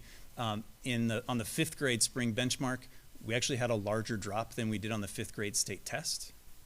5th grade math, if you're curious at all about this is a great trivia question to take to other folks. Statistically, that's the hardest test for students to pass out of all of the state tests, is 5th grade math. The rigor in the standards jumps up dramatically, and students need to be performing at a significantly higher percentile level in order to meet proficiency at that point. So it's a more challenging test, and it always has been. It even goes back to before Smarter Balance testing. Hey, James. Oh, sorry. Why do we not do a benchmark on 10th grade? Tests like Iready that are designed to measure growth, in essence, they don't work as well on high school students. 2 big reasons why. One is that high school students tend to be the causes of measurement error, because they'll try on one and then not try on the other. They're inconsistent effort levels, and so the test designers like to call that measurement error when that happens. The other thing is that on those real comprehensive instruments that kind of measure just math in general, the amount that a student learns starts to decrease and become harder to measure as their proficiency level goes up. And so about the time you hit an 8th grade student who's performing on grade level, expected growth within 1 year is about the same as standard deviation each time they take the test. So a lot of the growth that you might see is really noise at that point. That's just kind of an artifact of the test that we're using. What becomes more useful at that point are really those shorter curriculum-based assessments that teachers are going to be giving, similar to like a weekly quiz or a unit test. Those become better predictors of, or better ways of showing what it is that students actually learned in high school. So again, for the benchmark for math, a benchmark is Iready, and our state tests are the SBA. Right. And so that, it's interesting, that 10th grade SBA is just an interesting comment. Yes. Yeah. The 10th grade math test has always been our district's greatest struggle. There are lots of ways. On the one hand, that's a way for students to satisfy a graduation pathway. On the other hand, there are quite a few other opportunities for students to do that. Many of our students will take the Smarter Balanced and perform at a certain proficiency level. Then they'll take the SAT or ACT and perform at a very different proficiency level because there's a different level of investment in that assessment for them at that point. May I ask a couple questions on that? Yeah. So for 10th grade, I know that, giving the SAT, the PSAT is a strategy that some school districts do. Also using the SBA interim assessments in a more rigorous way. So those two things, can you just speak to those and what we're doing currently and what we've done in the past? Because I really don't know the answer. So over the, I couldn't tell you when we started. I'm looking at Dan on PSAT. Many years ago. Okay. I knew that part. I didn't. At least for the last 10 years. Okay. So for at least the past 10 years, we've offered the PSAT to all of our 10th and 11th grade students. It comes up every October. Generally speaking, it's offered on the Wednesday during parent conference week. It just kind of works out really well timing-wise. Last year, it didn't work out that well. We were really sad at the College Board, but we don't get to set those dates. So that provides some data. College Board is the slowest provider of assessment data of any of the vendors that we use. It takes them several months to get us any of the performance data from student testing. So by the time we get it is right about the time students are taking Smarter Balanced in the spring. And we do have teachers that are using the Smarter Balanced interim assessments. Currently, that's really left to individual teachers and teacher collaboration groups to kind of decide which specific interim measures are going to be most useful.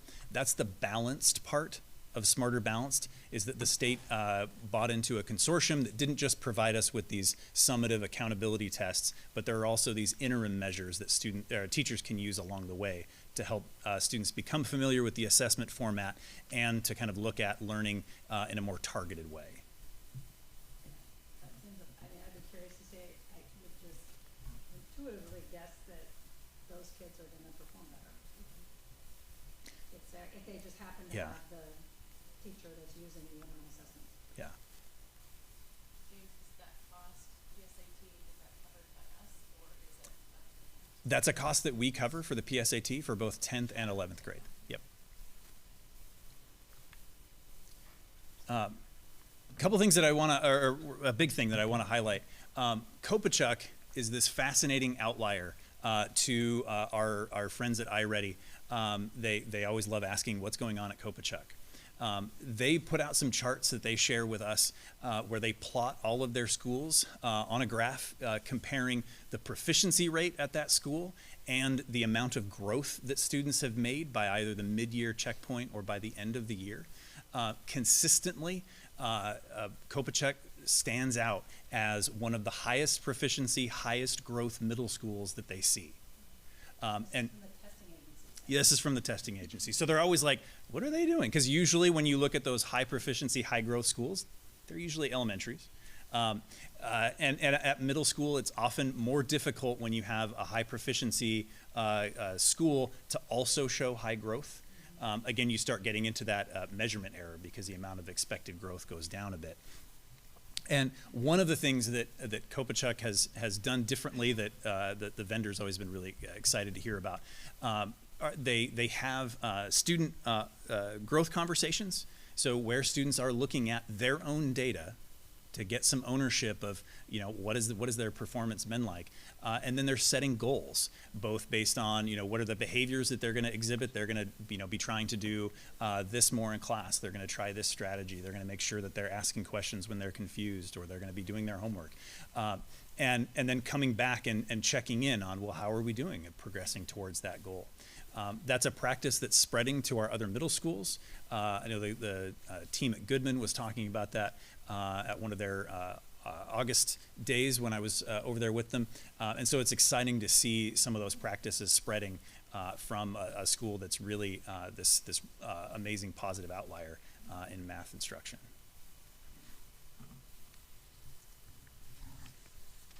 So next we're going to look at graduation. So these are really our key high school benchmarks. We've got on track for graduation at the 9th grade, and then our overall graduation rates. Starting with the 9th grade on track, this means students by the end of 9th grade have earned at least 6 credits. Right? That puts them on the path to on-time graduation. That's a nationally validated measure. It's among the very best predictors that we could have for graduation. Students who are on track at the end of 9th grade graduate on time. Students who are not on track, some of them will graduate, but they're going to need extra support along the way. A focus on that as kind of that tier 1 of that multi-tiered support system. There's kind of that old saying about an ounce of prevention is worth a pound of cure. If we can get 9th graders to be on track, they tend to stay on track. If we try to focus all of our systemic efforts on 12th grade students, while we're doing that, our 9th and 10th and 11th graders are getting off track. And then we kind of get on this treadmill system. That doesn't mean we don't support 12th graders with getting on track and seniors, but it's making sure that we're shifting the system focus a little bit to watching 9th grade right away, while we also try to help those individual seniors who are off track. In order to graduate in the state of Washington, students need to meet 3 requirements. So the first, we just talked about, they have to earn their 24 credits. That exact number is a little bit flexible right now. It can be as low as 20 for an individual student. They also need to have completed a high school and beyond plan that, among other things, says what they're doing in high school and how that relates to what they plan to do once they leave. And the third thing is they need to complete a graduation pathway. It's some sort of measure showing this is how they're actually prepared to do that thing they wanted to do. For many of our students, that's state testing. For others, it's the SAT or ACT. Others, it's ASVAB. Others, it's a career and technical education pathway, and they've completed a sequence of courses leading to whatever their post-secondary plan is. So there's a range of options there for students to meet those requirements. Our graduation rates are always a little bit, they're the subject of negotiation between us and the state. So what you're seeing there is a current number that we see when we look at the state's preview for the 4-year graduation rate is the class of 2022. They're showing an 86% graduation rate for us, which is a 4% drop from the class of 2021. That's not the final number. So as students transfer between districts, sometimes there's a little bit of a hitch in the data, and they'll show a student being, the same student might show as a dropout for one district and a graduate for the other, instead of counting just at one place. The state says that we're accountable for every student who enters the 9th grade with us, plus any students who come and join us later, minus any student who's a confirmed transfer to some other institution. That could be within the state, outside of the state, it could be internationally. We find that typically our peer districts around the state are pretty good about doing the paperwork correctly. So if a student moves from here to, say, South Kitsap, we generally get the proper records request where we can say, great, you're a confirmed transfer, and away they go. Our private school colleagues, sometimes a little bit less consistent in that data. And so at this time of year, every year, one of my colleagues, Wah Wheel, you met her at a study session last year if you hadn't met her before. She's fantastic. She's calling all of those families who have unknown or unconfirmed status students to find out, well, what is going on. So far, the state didn't know about. She's found 6 that were confirmed transfers or graduates from other institutions, along with, I believe it was 3 students who have actually gone out and earned a GED in the meantime. And then there's quite a few more students that she's waiting to hear back. She jokes and calls her task cyber stalking in some cases, because she's not just checking what's the last phone number we had in our system. She's checking all of the contacts, trying to make sure that we can find those students. And if they're not currently being served by another institution or haven't graduated, then giving them information about here's how to re-enroll, here's how to re-engage in our district. So we know that that number will go up, but we don't yet know by how much it's going to go up. The public release of that data generally happens about a month from now. That 5-year graduation rate, that's students who, from the class of 2021, graduated either on time or within the past year.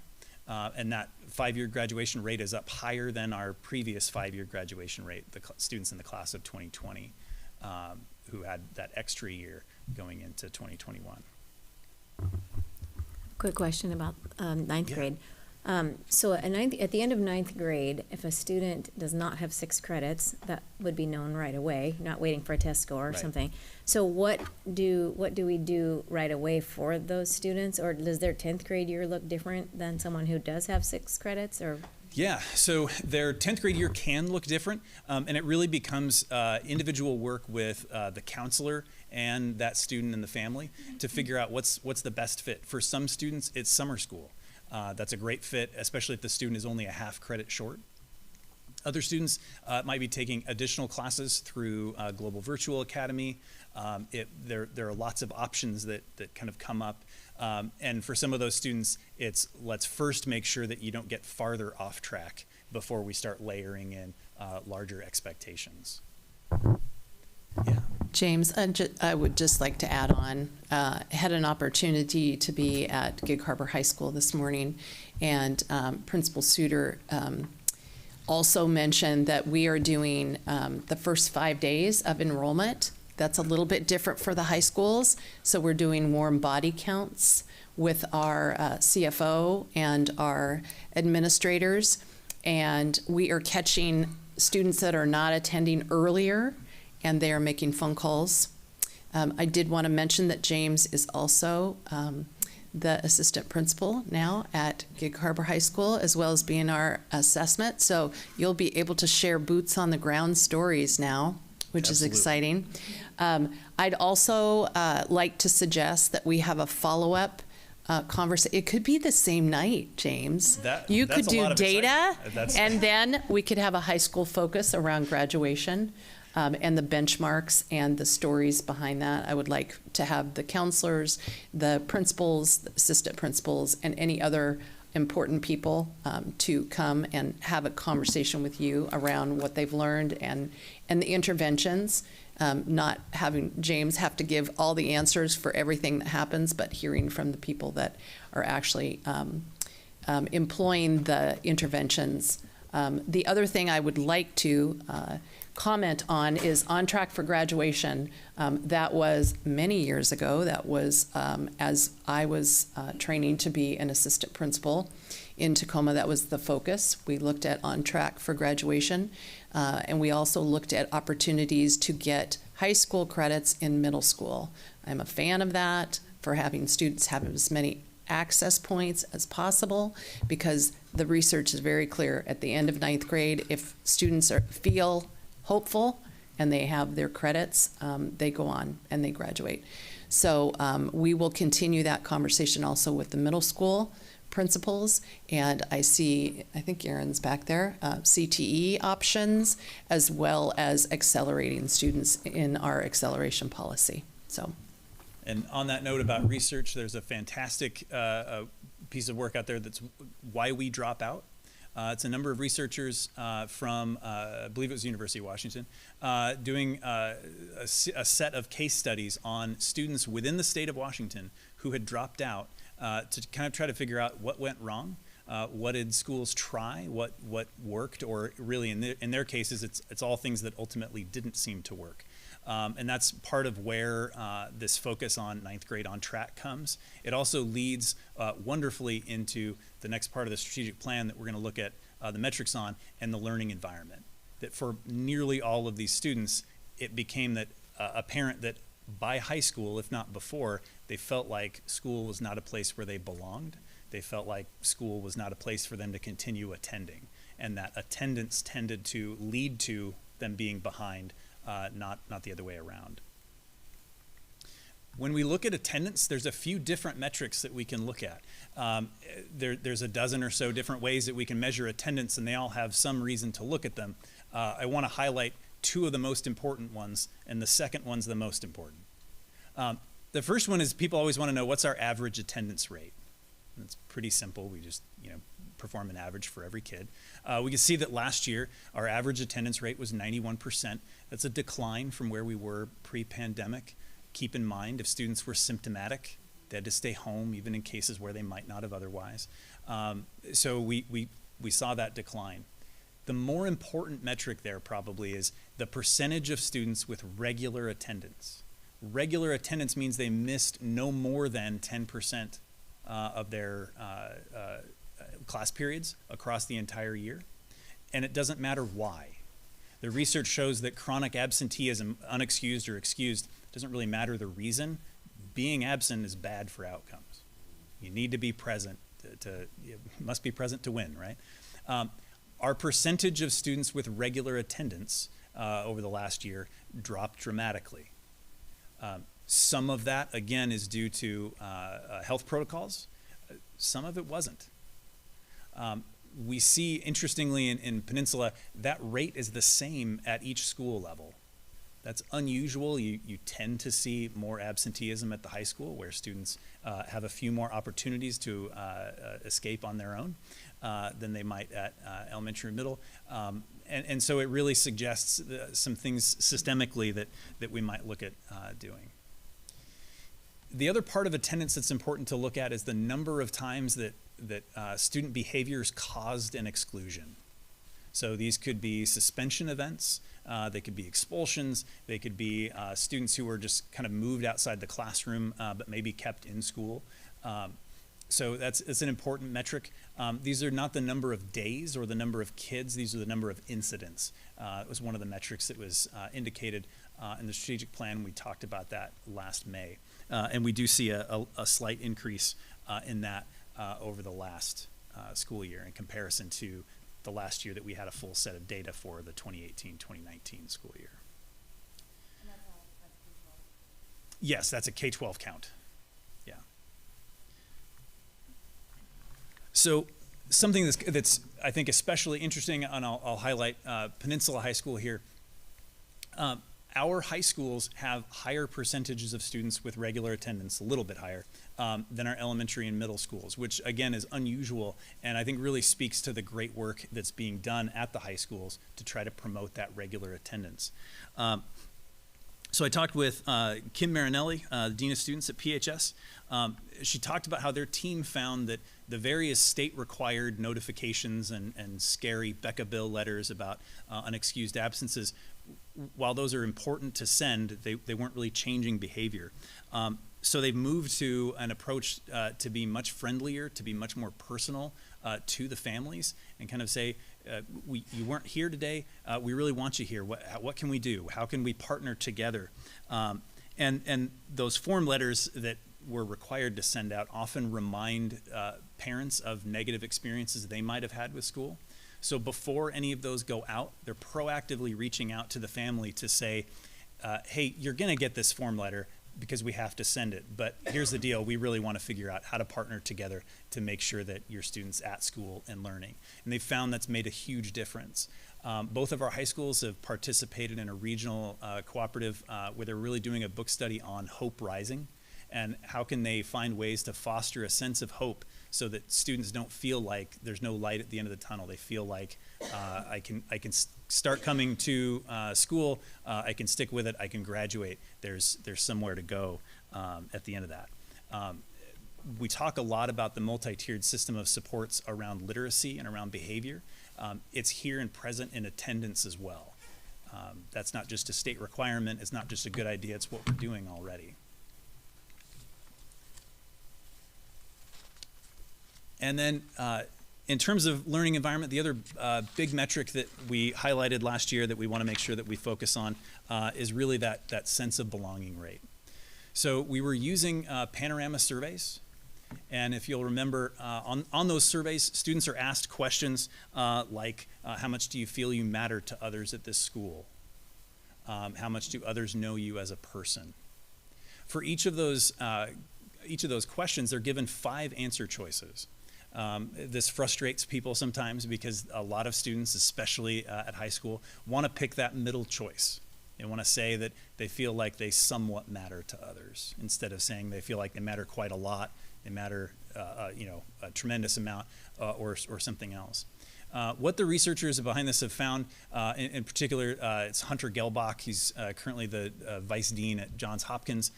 They've found that if you give students that middle option, you can be much more confident that the students who gave a favorable answer really meant it. If you don't give them that middle option, the students who wanted to pick that option, you don't know where they're going to go. On any given day, they might pick a higher or lower answer, and you end up kind of polluting your own data. So by including that middle option, we can be much more confident that the 29% of students who gave favorable responses, they really meant it.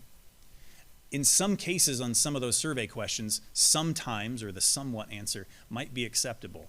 I think about my own 7th grade student. If he said he was only sometimes putting off his work until the last minute, I would consider that a win. On the other hand, if we were asking him, do you feel safe at school? And he said sometimes, that would not be a win, right? And so it's important for teams as they start looking at these survey questions to really consider it question by question and kind of decide, is that sometimes number, is that something that we're okay with, or is that not something that we're okay with? Yeah. To that point, when you say favorable response rate, is this within the panorama data, is this the entirety of it that you're coming up with this favorable response, or are there specific questions that have a little more value? Right, thank you. These are questions that are specifically tied to the student's sense of belonging. So we ask students about their perceptions on school safety, their perceptions of the school climate, their sense of belonging, their social awareness. We also ask them the questions that get at their, do they have a growth mindset? We ask them about their sense of self-efficacy. Do they feel like they can do the work being assigned in their classes? So we ask about a range of things, and these are just the sense of belonging parts.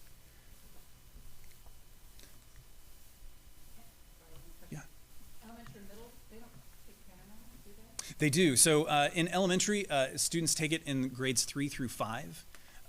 The kind of research consensus is that the moment-to-moment lived experience of a student in grades K2 is not really conducive to putting much faith in the survey responses.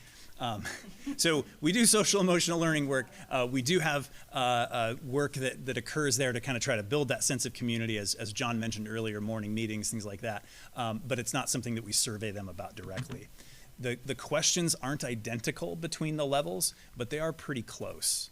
Some of them are as simple as we'll say, ask students about how comfortable they feel in their classes at secondary and their class at elementary. Other times the vocabulary has changed a little bit to reflect a student's reading level. So to highlight Gig Harbor here and some of their work that they've done around sense of belonging, their students in their AP research class really dug into their own survey data from the school as an action research project leading up to the culminating tasks that they needed to do for the College Board and their AP exams. They went through that kind of a deep dive in the data, asked a lot of great questions, came up with some interesting ideas. They then conducted their own survey of students, high school students across our system, and then presented findings that have led to some of the work that's changed the TIDES time, the homeroom classes at Gig Harbor, some of the focus there. So Michelle Suter had said that the biggest thing that came from that was just hearing student voice about what's working and what's not. We really had to help students understand the value of the time and the SEL standards. So we've created a cycle of our focus for each week of the month and a pattern of how it all works together. That feedback also led to staff members attending the Character Strong conference this past summer to get some more tools in order to help their students develop that social emotional learning, that sense of belonging, and to help staff really start asking the question of what does it mean for students to belong here in my math class or in my physics class, as opposed to just what does it mean in homeroom, but what does it really mean kind of throughout the day to belong as a tide. So finally, I just want to highlight some of our upcoming assessments because assessment never stops. So this month, really starting on Monday, reading and math benchmark assessments begin. So we'll start getting a sense of where are we this fall. We know that sometimes students move backwards in the summer. Also, at many of our schools, students will actually tend to score higher in the fall than they did in the spring. We don't see the summer slide at all of our schools equally, and we certainly don't see it in the same way that is typical across the state. In October, we'll have some behavior screening. Again, just kind of looking at what is behavior looking like so far in the school year. There's sometimes that honeymoon phase the first couple weeks of the school year, and we don't always see all of those behaviors that we're going to start seeing later. And then our student surveys show up in November. So looking forward to, again, kind of getting that sense of where are we at right now, knowing that we've had a different start to the school year than what we've had for a couple of years. Are there any other questions I can answer? Thank you so much, Are James. you done? Yeah. Oh, yeah, I have a couple comments. Are you going to ask a question? No, go ahead. Oh, so like the board said, we appreciate all the work everyone's done on this, but where we are today is not good enough. And so, our job as a board is to get us to that 100% mark. It's a very lofty goal, but it's if you're not reaching for 100%, you're not going to get to 90%. So when we did the previous strategic plan in 2014, we put metrics behind the 5-year goal. And at the time, I'm going to make this number up. At the time, maybe high school graduation was 75%, but we wanted to be to 95. I don't know why we didn't say 100, but we said 95. But then we said, okay, then we broke it down to five years. So we wanted to go up like 20 or 25%. So we wanted to show 5% growth year over year. So where I'm going with that is that, like, we heard what happens if our kids aren't reading by 3rd grade, what potential damage that could do. I read a report last week, that although most people don't use quantitative analysis and trigonometry as grown-ups, being able to be really good at math and be able to conquer math in high school sets you up for a lot of success as a grown-up, even if it's just about your checkbook, but it's still helpful. Our math scores are much lower than our reading scores, and I'd like to see those get brought up. So as the district goes forward with the strategic plan metrics, I'd really like y'all to put some thought behind what that 5-year plan is going to look like and what percentage of growth in reading, math, and science y'all want to see our district get to. Make them realistic so that it doesn't wear everyone out trying to hit an unrealistic goal. But, we have a great school district, but if we want to be the best in the state and then eventually the world, but we need to be the best in the state first. So I just like us to focus on that when we're developing the metrics for the strategic plan going forward. Yeah, and if I can lean one more time into heterogeneity, you'll see that, I got to stick on a theme, I'm sorry. You'll see that in each school's school improvement plan. So they're going to take a look at where their school fall on some of these metrics and what's their realistic goal, their realistic and ambitious goal over the course of the year. Where are they trying to get to and to be? And that'll vary from school to school. Some of the schools are going to be basing that on their spring results. Others are going to be waiting to really see what are the fall results to really look at this particular set of, say, 3rd graders. Where are we going to get them to be right by the end of the school year? Because they might be at a different level than the 3rd graders we had last year. Again, they've had different instruction, in some ways more challenging, and in some ways maybe better supported through some of those changes. Thank you. All right, thank you so much, and we look forward to the Thursday night. I hope we can have cake or something too. That sounds like a party. Thank you, everyone, for presenting tonight and for coming. And if there's no further discussion, our meeting's adjourned. I have one, wait. You said I could have a comment. I said, okay, I did not pause. I said, Oh, I'm sorry, I thought you were going to turn. I'd just like to follow up on what Lieutenant Colonel Hatch mentioned. Would the board possibly consider maybe a future agenda item where we could bring in some of our community partners and work with our staff, maybe Sarah, to see what we might be able to do more than just have our nurses trained just to do this stuff? So, that's it. I would like to speak to that. I will be meeting with some of the community partners soon, on Monday, I believe. Although I just want it to be clear, I'm having a second root canal on that day, so I will probably not speak a lot, so I'll be a good listener. But nothing is set in stone yet, and we had such a wonderful training. Lori and I had an opportunity to attend the entire thing, and we are so fortunate to have the partners and the partnership and the eagerness to be a partner. So I just want to thank Dr. Hatch and all of the staff that came, and our participating partners from Gig Harbor and Key Peninsula Fire. yeah, it was great. All right, yes, we would be interested in that. So, okay, thank you. Meeting's adjourned at 8:21.